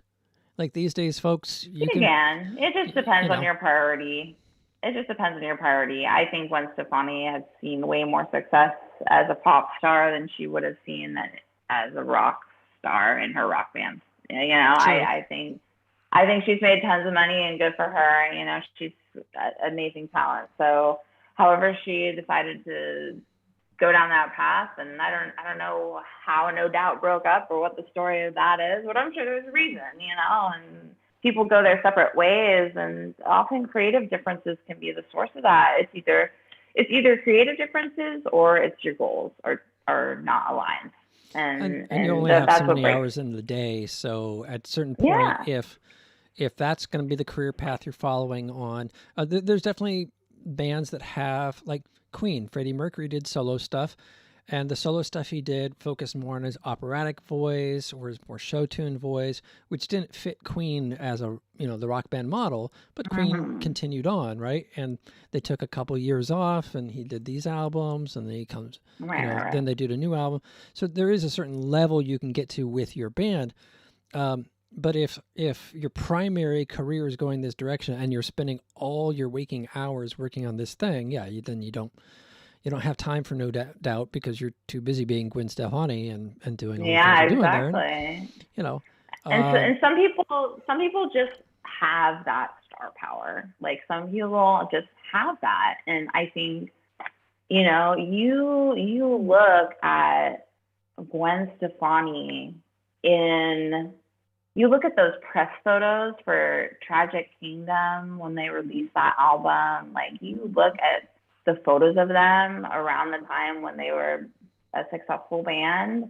Gwen Stefani sticks out like a sore thumb. She looks like a superstar. She's blonde, she's beautiful, red lips, gorgeous doe eyes, and her voice is incredible. And she's got the attitude, and she's got the persona, and she just took off with that career. And I don't know what the other members of No Doubt ended up doing, but I mean, we know Gwen Stefani by name. She's a household name, And they may have joined bands and other bands and had their own success in different ways. And I think it really depends on the personal dynamics. I was thinking about the Police for some reason and Sting. Oh, I love the Police. Now, the thing about the Police is fantastic music. They all hated each other's guts. Yeah. So every single time they were in the same room together, they were punching each other in the face. It was just not good. It was a toxic environment for them personally. So as soon as they could get out, Stuart Copeland created IRS Records and went on to release tons of bands, Go-Go's, all that early 80s stuff. That's fantastic. So Andy Summer, a bunch of solo albums and projects. So it was good that they got away from each other. And so that's kind of a hard situation to say, okay, every 2 years, we're going to do an album together. But in the case of Depeche Mode, they love each other, get along great, and so they do solo stuff, and then they get together every so many years, and they do like a big tour and a big album, and then they disappear out of each other's lives for the next 3-4 years. I'm really glad you brought up Depeche Mode, because Depeche Mode is arguably my favorite band of all time, and they're the number one band. Okay, they drift into rock. So for me, it's like the Beatles and then Depeche Mode. The Beatles and Depeche Mode to me. For me, it's Depeche Mode, number Period, one. Depeche Mode. The reason I say that is because they have been putting out like you said, they've been putting out albums and they have been touring both those things every couple years. Literally since 1979, they have never broken up. And guess when they quit their day jobs? It was like after album 3. Yeah, they'd have been on the British number one TV show as the top number one hit, and blah blah blah, and they still got up the next day and went to their day jobs, and they were still valid. They were also number one as their business savvy. As Yes. for yes. their business savvy, they were it. You know, Depeche Mode, Erykah Badu, when other musicians were getting ripped off, you know, by their managers and you know, production companies, their record labels, Depeche Mode kept it together. They had that business sense, and that added to their longevity and their creativity to this day. They're incredible. And, you know, just the presence that they have on stage. I mean, obviously, their lead singer is just like out of control. If you've ever seen them live, he's like super entertaining to watch. But like everybody on stage is just like very present. They're professionals. Like they are it, like, and they have been at it, and they clearly enjoy each other, like you said, because otherwise they would not have had this success for as long as they have. And they know how to leverage their fans. They know how to leverage their technology. They know how to leverage their brand and their look. They're incredible. You know, I love Depeche Mode, and their music is great. And the music is great. Yeah. My wife's number one favorite band is Depeche Mode. And Yeah. so we met at the Cat Club, which had been like a second home for me for a long, long time. I don't know if you know the Cat Club. Oh, yeah, I do. Okay. So obviously it was like Depeche Mode night every month or, you know, Yeah. every one of the New Wave different City. New Wave City would have a Depeche Mode night. Then Strangelove's having Depeche Mode night.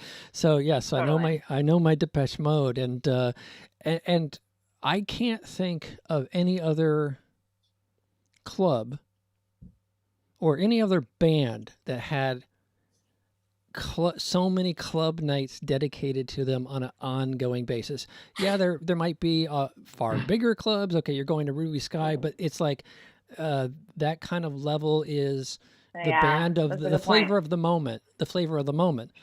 But you know, I come up to Seattle, boom, go to the what's it called, Mechanic something, I don't know, and go to the club, boom. Okay, here comes the Depeche Mode songs. Yeah, just Totally. it's just incredible what they've Depeche Mode. achieved. Musically, it's great. Yeah. But we were talking about Treasure, and this is your episode, not David Gahan's. So we're gonna get back to you. So how does Depeche Mode influence your music? I just love everything about how Depeche Mode sounds. I don't know. I mean, I don't know how else to put it. Like, they're just really like the synths, the guitars, the lyrics, the vocals. I have a very personal connection to Depeche Mode because it was the music I fell in love for the first time too. My boyfriend in high school really liked Depeche Mode, so we were dating in high school, and it was my first like real relationship. Like, I listened to Depeche Mode, and like I was 15 years old listening to Little 15, which now is about something else, but you know, it's just like it just related to me, and I loved how it sounded, and it inspires me, the atmosphere that they're able to create, sometimes with very little instrumentation. And it inspires me the variety of music they have. They have like real kind of rockin' hits, and they have these incredible drawn out ballads that wrench at your heartstrings and everything in between. And I like that they have just always been in it. I look at those pictures of them when they were 18 years old and the band had just formed, and they're just babies. Yes. Yeah, they're so young, and you're just like, and the music back then was like much more synth pop. It was less, dark and industrial. How could I forget his name? One of the most successful English writers, Vince Clarke. So yeah, the first album was a Vince Clarke album, and then he went on to form Yazoo, and then Erasure, and so it's a simple space. What blows me away about that period of their career, and why I can relate to it, is I grew up in San Jose, California, and when I was growing up in San Jose, we had Cowtown and not much else. So they grew up in Basildon in England, which was a kind of San Jose. It was a bedroom suburbia community that was made Right. after the war. And they had Vince songs, Just Can't Get Enough, became top 10. So they get invited on national TV to do it. They got these synthesizers. They're hauling them from, it's like San Jose to San Francisco. And like the train shut down at midnight and they're on the show late. So they had to walk home. Like from London, they had to take whatever train as far out close to home as they could and walk several miles carrying these synthesizers It's amazing. and get up the next day and go to their job. So that's the other thing I really like about, I think why they're so grounded, you mentioned earlier, is they never had that sort of fantasy, we're big band, or we're Duran Duran on the big boat. They kind of had this grounded working class suburban folks, and they're like, we just, like what we were saying in the beginning of the show, they do the work. It's like, this is just work. You put in the work. And you do the work. And one band that I think is a great example of doing the work is New Order. Another great band that I love. And their story is incredible. As I'm sure many people know, New Order started as Joy Division and they lost their lead singer. And they didn't break up. They just continued and they formed New Order from the ashes of Joy Division and kind of went down a different path. And did you know, I think it's Blue Monday. Blue Monday is the top selling record of all time, top selling single of all time. I had no idea. I knew Blue Monday. Think of how many times in a club you have heard a DJ play Blue Monday. Bop, bop, bop, bop. I've heard that so many fucking times in a club. I understand it, like within the synth world, the gothy world, the industrial techno world, all this space. Yeah, sure. I'm pretty sure it's the number one. Well, it's like single. I didn't know. I assumed the top Beatles album was, I don't know, something more commercial. The number one Beatles album, top selling Beatles album of all time is the White Album, which is the least pop focus. Yeah, it's got a couple hits on it back in the USSR, but it's all over the place. It's a piece of, a collection of art. Yeah. And yet it's the top selling. So I'm not too surprised that it wouldn't be something like a lot of folks who are watching, like, who are these bands they're even talking about? And yet they can have a number one hit, right? Oh, yeah. And the thing is like, it's music that you've heard, whether or not you know that you've heard it or who wrote it. It's like everybody's heard. And Blue Monday is a great example where it's catchy and immediately there. But that intro, it's like a minute intro, right? On the original length is 7 minutes, I think, something like that. And then there's the radio edit. Oh, okay. Yeah, but you're right. The original intro to that song is really long.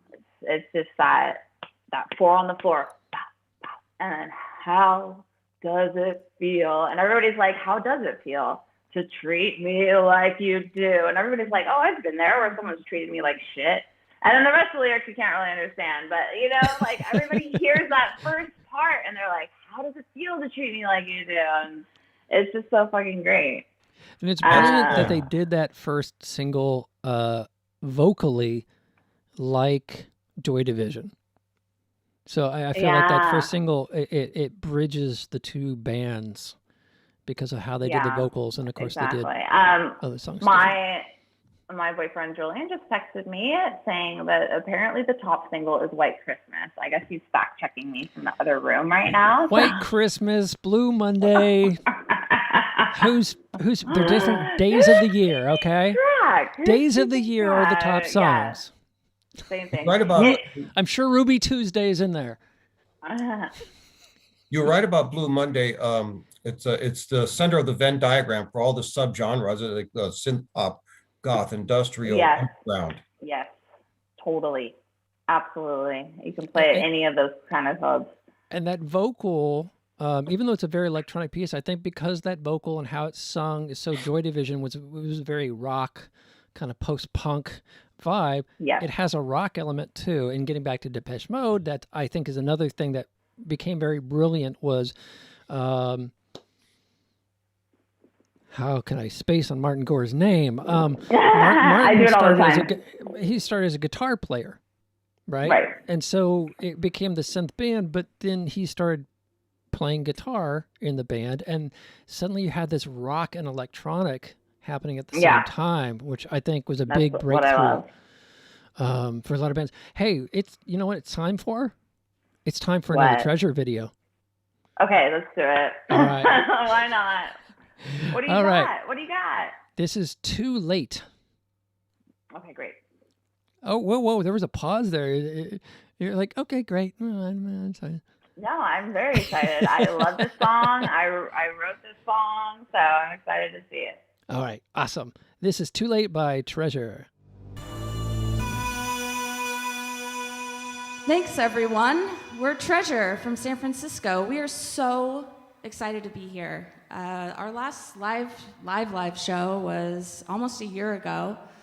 We were really lucky to record a bunch of music before Shelter in Place happened, and we are right in the middle of a 4-release series.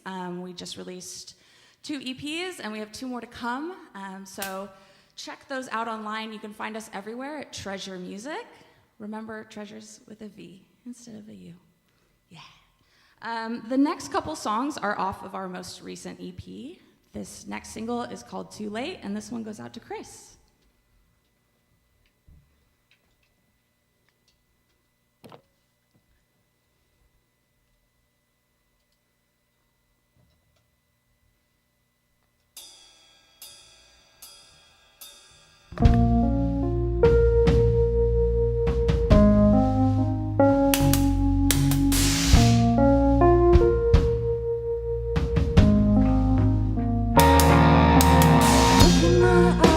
Searching inside my mind,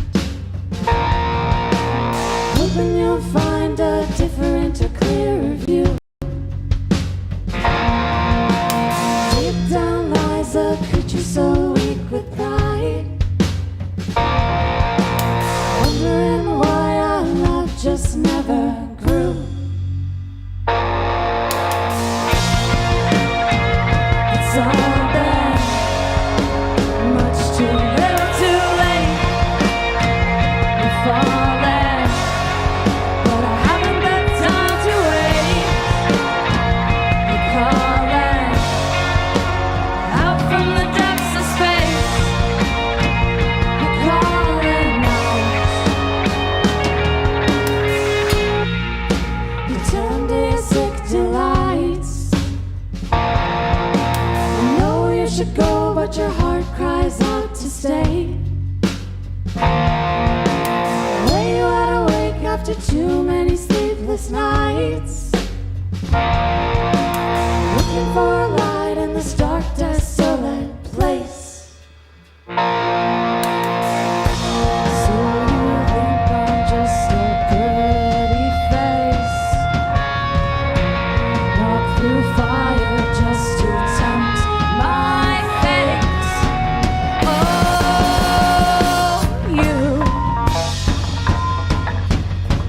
You lie.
was Too Late by Treasure, and we're here on Sunday Live interviewing Sabrina D. Simonton. So, in the beginning, before we cut to Treasure in this section of the show, I hinted that we're going to be talking about technology and evolution, which you alluded to earlier. And I was going to throw an extra little twist in there, which is synthetic human engineering. So, yeah, Very. you know, Are you talking about like lab grown organs that get implanted? Are you talking about like microchips? Are you talking about, what are you talking about? talking about the whole shebang there, because you were talking about how humans are evolving because of the technology, right? Like Yes. evolution can take a long time. You can have quick jumps because of genetic changes and whatnot. And so we're surrounded. Look, I'm in this room. I've got Wi-Fi going in here, Bluetooth going, and electrification. And how is this changing people? And Well- how is this changing children that are leading to parents? Blah, blah, blah, blah, blah. Well, we already have designer babies. You can already pick the sex of your baby. Mm-hmm. CRISPR is I don't even know how to describe CRISPR. It's a genetic, it's some I thought that's what you put scientific. lettuce in and you spin it. No, CRISPR? that is also a CRISPR. But CRISPR is an acronym. Here, I'm going to look it up because I'm actually kind of curious. CRISPR. It's a genetic technology. It has to do with a protein or an enzyme. Oh, and it enables them to cut and taste strands of DNA. And so basically, it's a science that's enabled people to remove, parts of DNA or combine DNA in ways that we were unable to do before. And it actually became a point of controversy because there was a scientist in China, I believe, who went against the ethical doctrine that we do not mess with that stuff yet until we figure out the ethics behind it. But there were actually twin girls born in China that had the CRISPR process applied to their DNA, and they were given immunity to HIV. Basically, the CRISPR was able to remove the part of their DNA that makes you susceptible and able to contract, or I guess AIDS. Maybe it was AIDS because HIV is a virus. HIV is the infectious virus. Right, AIDS is so the it's symptom. AIDS. They're immune to AIDS, so they catch HIV, but they'll never get AIDS because it's not in their DNA to get it. Right. I see. They can the virus can exist in them as a host without having symptoms. Yes. So they are the first babies born. These twin girls that had this Genetic procedure alteration. done. And it raised all these ethical questions, and the science, was reprimanded, and it really forced the scientific community to realize, oh shit, like we have this technology now, and we should probably figure out what's right or wrong before we start using it. It's the I think tricky that's part really of interesting. knowledge, right? Yeah. This is the classic Jewish story of the knowledge of good and evil, right? I think that, well, maybe it's not in the Torah stated the same way, but certainly in the Christian version of the Torah, Right. it's the Adam and Eve's downfall is they learn this, they go from this naive state into the state of knowing good and evil. And Right. then they now have a choice. Before they didn't have a choice. They're just an animal Right. doing their thing. Now, you get to make a decision. Yes. And it's that knowledge point. And the point of the story isn't anti-knowledge, which sometimes it gets spun as. It is, once you have knowledge, you have responsibility. Exactly. And the parable is, once you have responsibility, if you don't take responsibility, for whatever reason, there's going to be a consequence. And yet, I'll throw this one out. I'm a very, I guess I'm a humanist in the truest sense of the word. I'd like the human Cool. species to go on and evolve into have the time to evolve into whatever it's going to evolve in, and to go forward rather than going extinct. Right.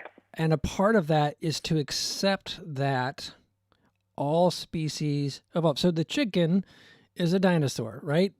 That's its root. And you look at the chicken and you look at the dinosaur and say, okay, if it wasn't for the dinosaurs, no chickens. And Right. there's a certain point you say, oh, I'm now aware that whatever else exists in the universe that you might think is there, asteroids definitely exist. It's not a debate. I now know, as a human being living on this planet, that there are rocks flying around the larger me that can kill me and all my kind. So, what's the solution? Well, you build devices that can move the rocks around so they don't cause a problem. Okay. Or you also put human beings in different places so that, if a rock hits home 1, you've got home 2. And this is the argument for colonizing the moon and Mars. Problem. Right. Mars is a third the size of the Earth, less gravity, has some advantages. You can skip very far on Mars. Downside, osteoporosis and blah, blah. So the argument becomes, well, why not just use genetic engineering to design a human that is designed for Mars and put them there? Now you've split the species. That's weird. Okay, so are they really still human? Are they not human? But you're saying the larger human, right? When people say dinosaur, okay, let's even talk about dogs and like cats. Okay, there's only one human being. There's no races of human being that might exist in cats, but doesn't exist in humans.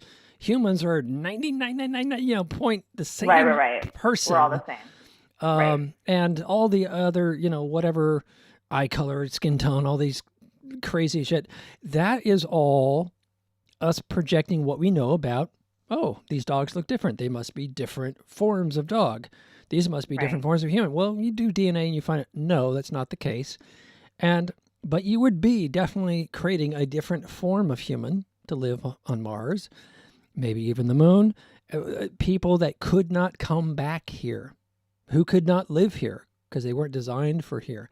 Right. And yet humans have been going, I have fairer skin because someone at some point went into upper climates. And while in those upper climates, people think, this Lamarckian idea that people change. That's not how it works. It's you have people with pale, dark, all sorts of skin tones coming about all the time in every place. But if that's a dangerous thing to have happen, as it is more dangerous on the equator, guess what? Those people are going to die. This is basic Darwin, and those people are going to die, and they don't make babies. Right. So you get more darker skinned folks than lighter skinned folks in the same area. You go into Norway, and what?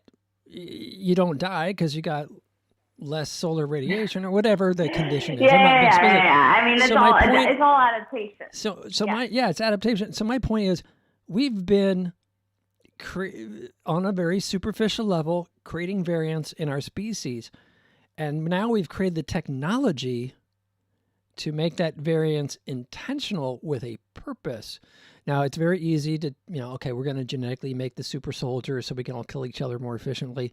But why not make humans that can be elsewhere? And if they need to recolonize the Earth, okay, great. You've created more opportunity for survival. And how does that relate to music and synthesizers? Go. I don't know. I see your point. And I think in a desperate situation, maybe we would do something like that. But I think that brings up so many hairy ethical questions, because then you're playing God. You're playing God at that point. Would agree. Without getting too specific, but we're already doing that, right? We already have kind of tossed ethics out the window on so many levels. on so Yeah, many but that levels. doesn't mean we have to continue tossing it out the window. Well, but isn't it like the atomic bomb? You just can't put it back in the basket? Although so I will this say, in all this fairness, whole most nations on the yeah. earth either can't or have chosen not to make an atomic bomb. So that's what U.S., Well, UK, this France. really comes down to a religious argument and whether or not you believe that humans have souls. Honestly, I think it comes down to that. It comes down to whether or not you think humans have souls, whether or not you think humans are made in the divine image, whether or not there is a divine. I think in a purely materialistic view, sure, like make a new species of humans and put them on planet Mars. But to me, it's like that's playing God. And I'm not a particular religious person, but I think those theological questions do come up in this conversation. Sure. Absolutely. Yeah, they really do. And it's fascinating stuff. And I think in a pinch, maybe we would make a sub-race of humans to go colonize another planet. But I think that's got to be a last resort, because if we're, creating a whole nother subspecies of Homo sapiens, because essentially we have to survive, like that should be like, that should be the last survival tactic we resort to, because the truth is that once you start messing with Mother Nature, you can't take it back. You just can't take it back. Yes. No, I mean, like said, you mentioned atomic or nuclear power. Like how many horrible nuclear disasters have happened since we developed nuclear energy and cracked the atomic question. By the way, I'm going to jump in defense of nuclear energy. Nuclear bombs, bad. Nuclear energy, the one reason why it has such a bad reputation is the safe technology was not invested in because the unsafe technology had military purpose. I see. So the United States in the 1950s invented a 100% safe nuclear energy source, and we did not build it. We put it on the shelf because it could not be used for nuclear weapons, powering submarines. And China recently took the American 1950s design for a safe reactor, and maybe recently in the last 10 years, they're actually implementing it. Interesting. Because they're like, why did you guys skip this technology? Well, because this reason. So sometimes we have solutions in hand that we don't implement.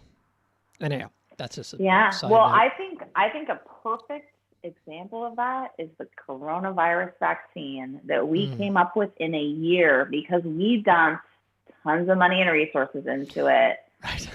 Where there's resources, you can do stuff. How long have we had to deal with a new flu shot every year? How long have we had to deal with the common cold? Those are both coronaviruses. It's the same thing, just a different version. And we came up with a COVID-19 vaccine in under a year, and that's miraculous. I wonder, what if we threw the money and resources at cancer? What if we threw the money and resources at Alzheimer's? Or what if we threw the money and resources at dementia? All these degenerative diseases and all these, illnesses that really impact us as a society. Cancer is horrible. It takes out people from all walks of life. It doesn't matter who you are. It doesn't care who you are. You can be young, fit. Cancer will take you out. Why do we allow that? We are smart. We can make the science happen. We just need to do it. Getting back, circling all the way back to just doing it. You have to do it. There's your time. There's your genetic resource. Before we go to Mars, let's cure cancer at home. Yeah, we gotta cure cancer. That's what I'm saying. I think that's number one. Cure cancer. We came up with a vaccine for coronavirus. Fuck yeah, let's cure cancer now. Why the fuck not? I know we can do it. you just dump the time and energy and resources into it. The money, you just dump the money. I know you got to follow the money, and there's conspiracy theories who will say that, oh, they don't want to cure cancer because there's so much money in cancer treatment or blah, blah, blah. And I'm like, I don't think that's true. That's I don't think any of unfortunately that's true. cancer is a collective term.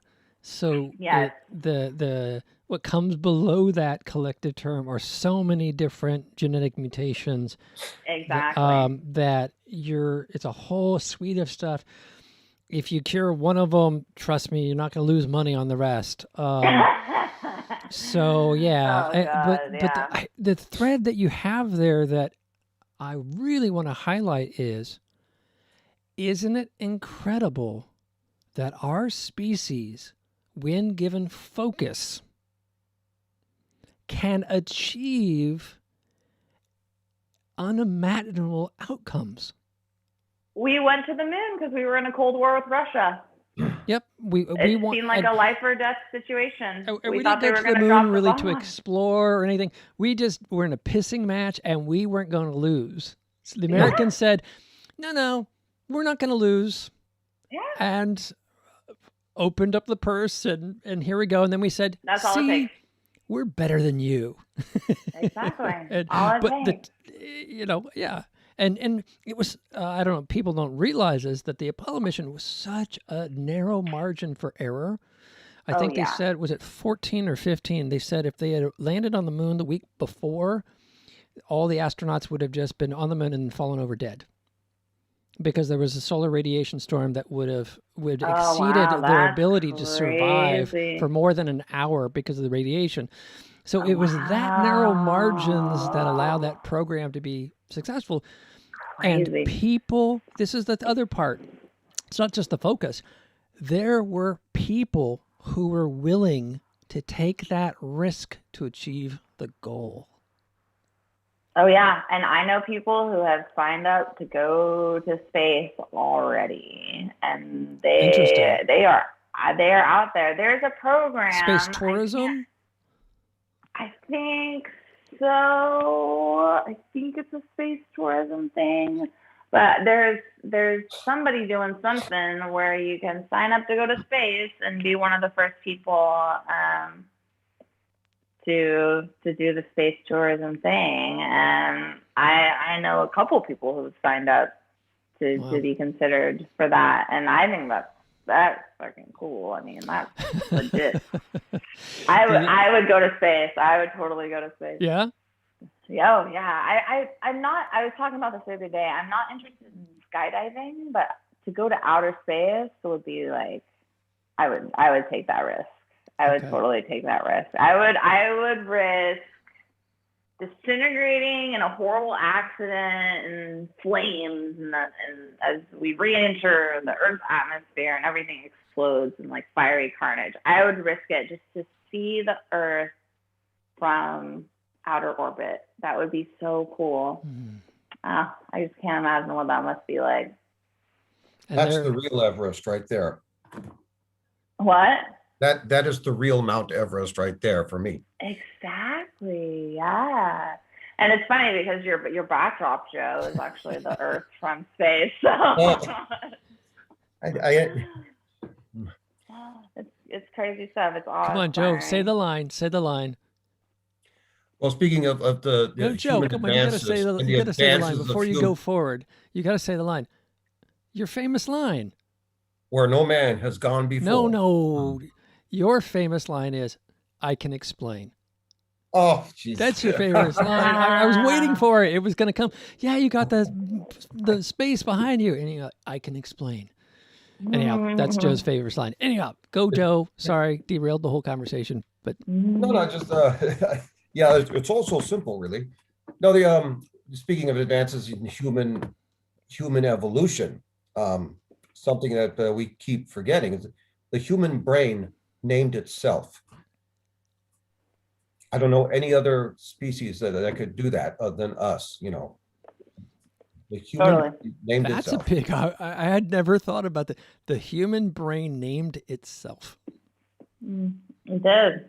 It's true. And there's like, there's that big question in the field of artificial intelligence is like how far are we going to get along before the intelligence names itself? Because we don't know if it's possible to create sentience from a machine, but we've created machines that can learn, which is interesting. There's machine learning.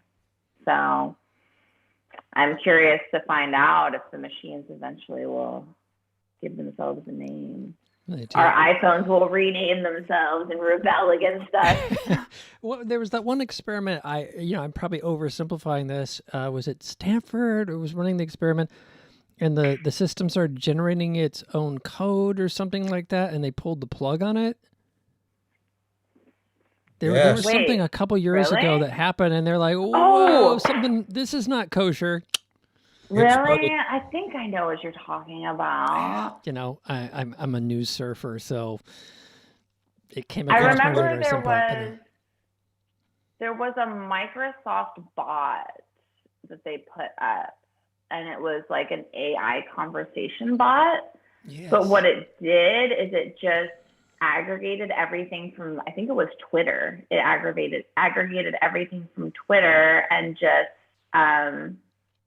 or maybe it aggregated what people were tweeting at it or something like that. But people figured out that they could manipulate the algorithm, and it started saying really not cool things. And so Microsoft had to shut it down. Maybe that's what you're thinking of. I know it was a Microsoft thing. Something like that was something happened. where the system in of itself was doing it. Oh, really? It wasn't. Oh. It was like it was two systems, and they started talking to each other independent from the experiment, and I don't know.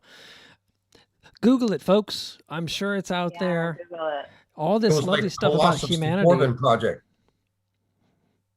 Oh, like yes. What? That movie Colossus, the Corbin Project, was sort of artificial intelligence that started to spiral and go out of control and take over the world. Like 2001: A Space Odyssey is a classic. It was filmed right up the hill here at the Lawrence Hall of Science in Berkeley. What a lot of people don't know about 2001 was eventually Arthur C. Clarke, who had written the book, wrote a sequel to, I think, the film, not the book. Anyhow, but he wrote a book in the 80s called 2021. And in that, he posited the whole reason why Hal killed the astronauts in the original movie was because he was told two things that were contradictory. Oh. He was told to keep absolute secret of what the mission was to do. And he was also told to protect the crew, run the mission successfully, blah, blah, blah. And when they started figuring out what was going on, that tripped him to say, oh, it's no longer secret. These are now a threat to the mission. So it came to a logical conclusion. The way to eliminate the threat for the mission to be successful is to kill everybody, which, of course, from a human standpoint, destroyed the mission. But in the logic, so he, in the book, he said, the creator of HAL said, he was never programmed to lie, and therefore you drove him insane. So it was an administrative decision that occurred that the designers of the system never expected. And that's what's curious, is what we don't know. And they found that there are racial biases that AI has. Oh, anybody who creates something creates bias, right? Yeah, exactly. And it's very, very interesting. The implications are going to be crazy. When you toy with things, that's why I'm disheartened when we get caught up in what I call the shiny thing. And when the shiny thing is used to fleece people, it makes money, therefore it makes power, But the shiny thing distracts you. And if you're distracted, you can't have a conversation like this where you say, what should we be doing? What should you and I, who are not in the lab, what should we do and how should we communicate, perhaps as artists, Uh-huh. to society about these subjects in a way that people go, huh, I hadn't thought about that, you know? And Yeah. I think Jon Stewart and Stephen Colbert have done a great job of that, taking comedy, right, which is supposed to be just up there. You get up on the stage, you make some jokes, we all laugh, we have a couple drinks, we go home, we feel better about life. They've Right. taken comedy and created these parodies of news in a way that actually informs people and makes people go, huh, I hadn't thought about that. What should I do? And then all of a sudden there's the tagline, hey, if you want to do something or be a part of this conversation, you know, join this community or whatnot. So taking this all the way back to the beginning about us, COVID, our lockdown, how we've reacted to the lockdown, and getting a mastery of technology, we've effectively done that whole process. And now you and I mean, I couldn't do this a year ago. We've acquired technology through the keyboard, so you can do an independent concert without a band when they're not available. I can do a TV show with just a couple home computers. You got your own TV show, Caleb.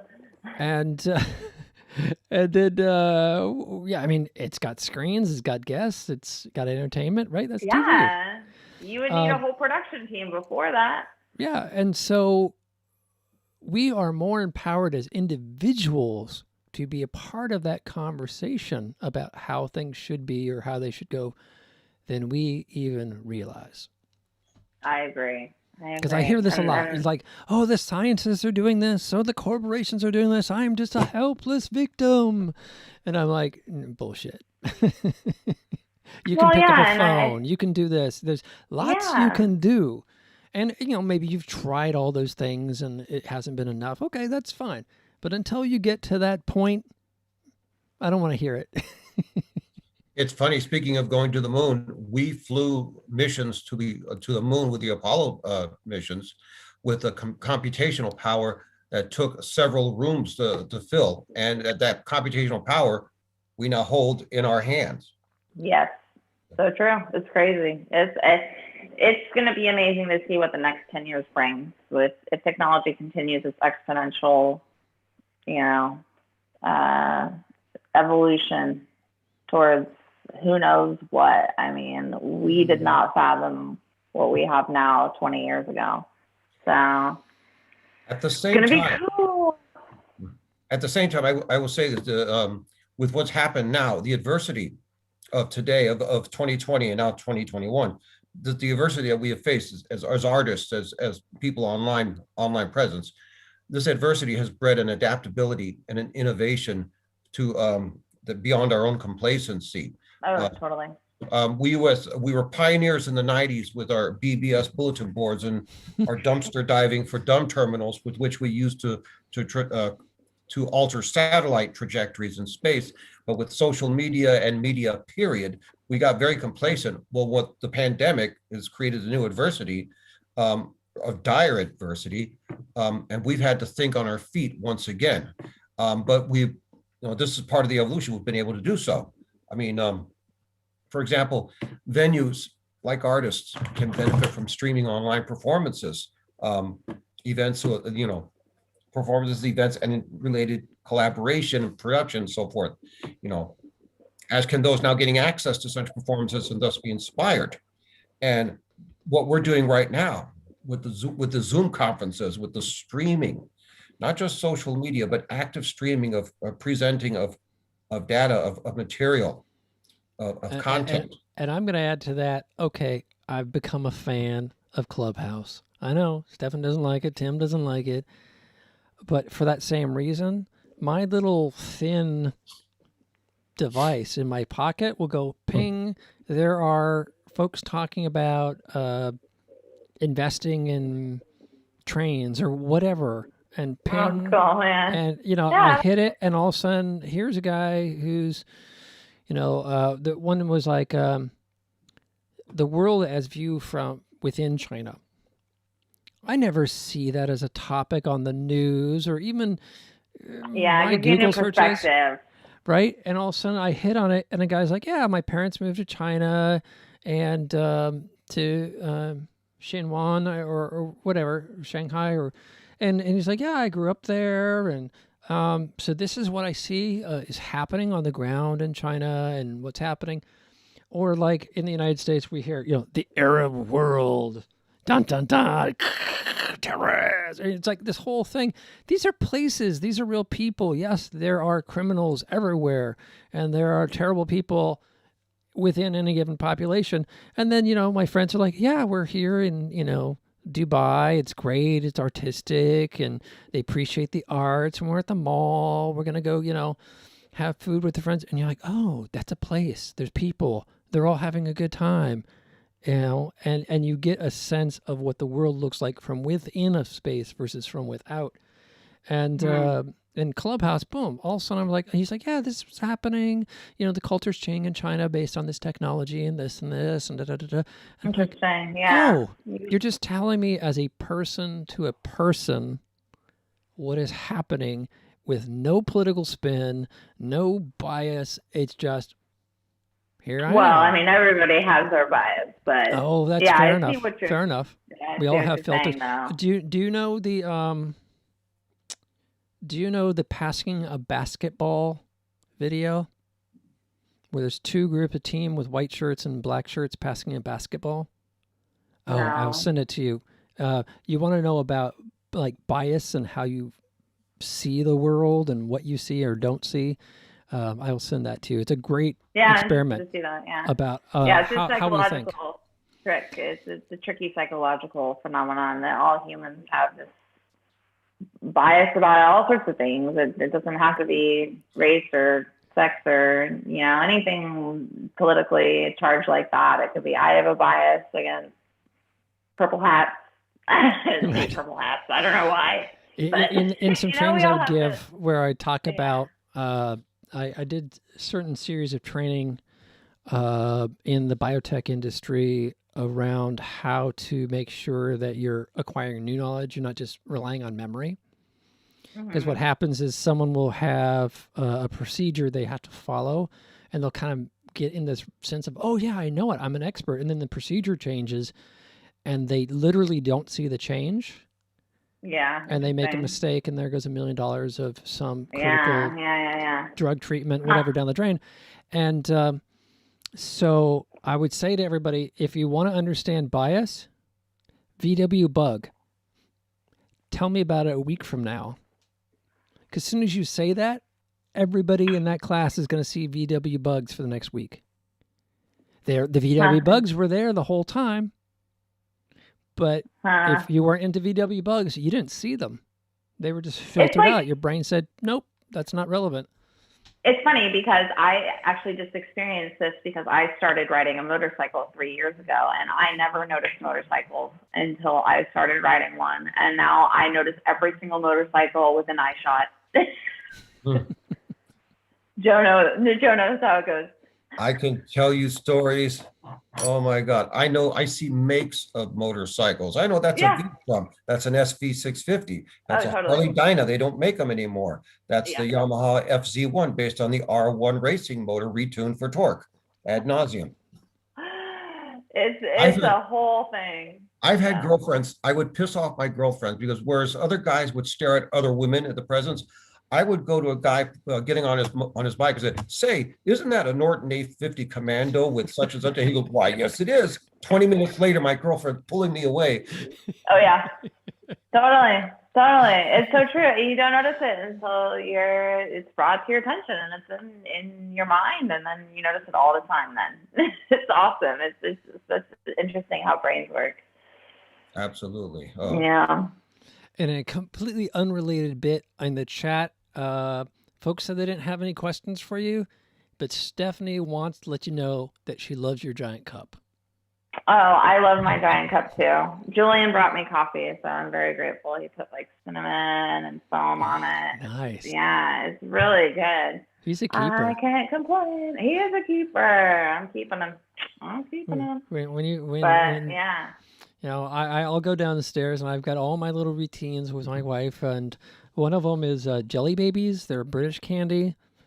Oh. They're not like gummy bears. They're different. Anyhow, but I'll put one in each hand, and they come in like 5 or 6 flavors, right? And they smell different. Okay. So I put one in each hand. I come up behind her, and I go like this. So she gets to pick which one she's gonna get.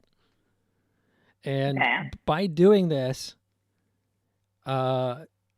she gets first pick, basically. And I'm saying, "Look, Yes. you're my number one. I want to have this candy. I know you like this candy too, but you Yeah. get to get the number one pick." That's Very nice. The things we do for our significant others. yeah. I think it's Sweet. important, and she has her things with me, like, "Are you going to finish the laundry?" That's my tip. Oh, I forgot the laundry because I was doing other Totally. things. Okay, thank you for the tip. Thank you for that tip. Totally. We are coming up at 7:30. Believe it or not, Wow. great Shit. time. I want to show one It more has been a video, but I think after that, even with my snack bowl, which folks, if you might not know this because I haven't Yeah, revealed I this on the show probably before, should go eat dinner at some point. I have my snack bowl to get me through the 4:30 to 7:30 period. Let's show Devils, and we'll come great. back and have our virtual hug, and then we'll wrap up for the week. Okay. Sounds cool. good? Sounds All right. good. Here is Devils by Treasure featuring Sabrina D. Simonton.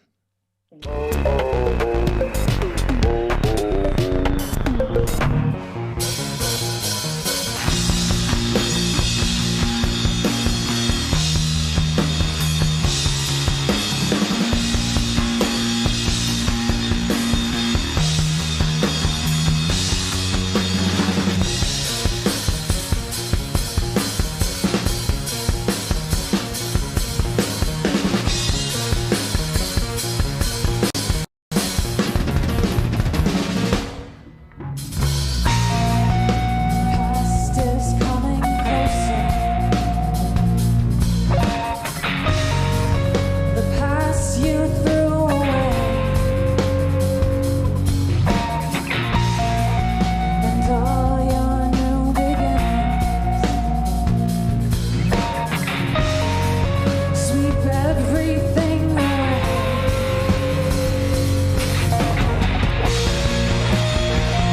You are the one.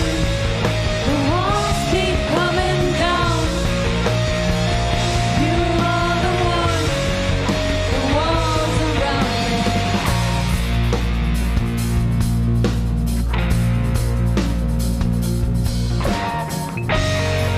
And everything's at stake. And every waking hour, it comes away. It comes away.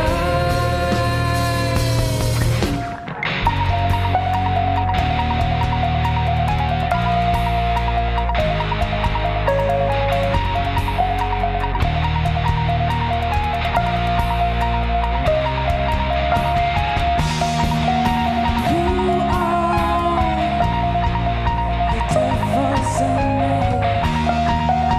You are his arms around me. You are the devil's enemy. You are his arms around me. You take the seed of my doubt. You break. You tear us apart. You are the one. The walls keep coming down. You are the one.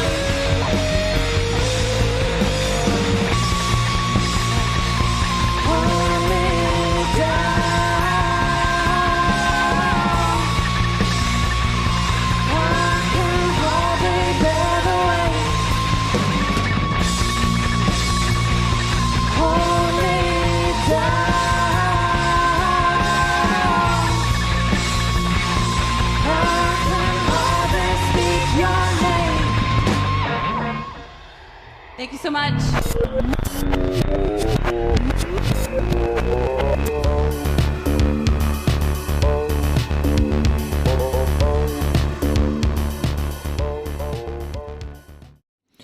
was Devils by Treasure, and we are here talking with Sabrina D. Simonton, who is the keyboardist and songwriter in Treasure, as well as her solo project Pony Skull.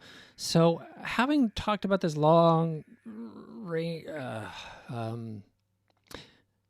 this broad topic of technology and humans and ethics, bring that back down to the bands. How have you felt that the technology has helped you in your career achieve something otherwise you wouldn't have?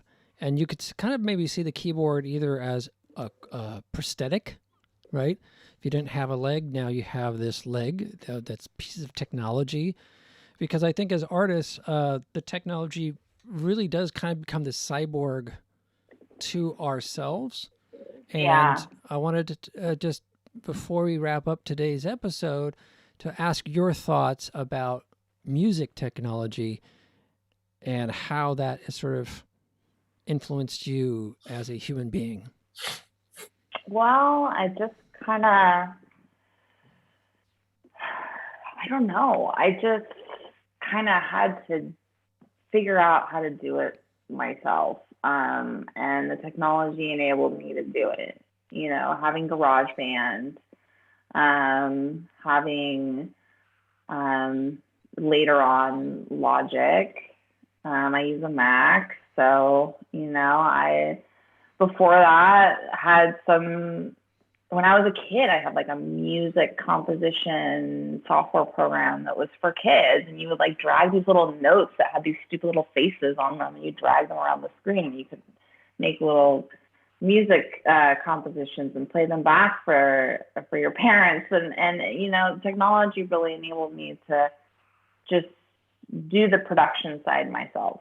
So, instead of having to go to a recording studio, I was able to do the first recordings of my music, in my bedroom. And that was big. That was cool. That's not something that could have happened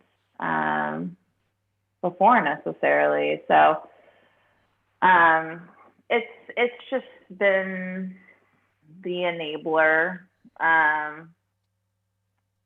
When I got a drum machine, that enabled me to kind of do a live show and have kind of like a full band sound without having a full band. And it just opened up doors for me creatively to be able to make my own beats.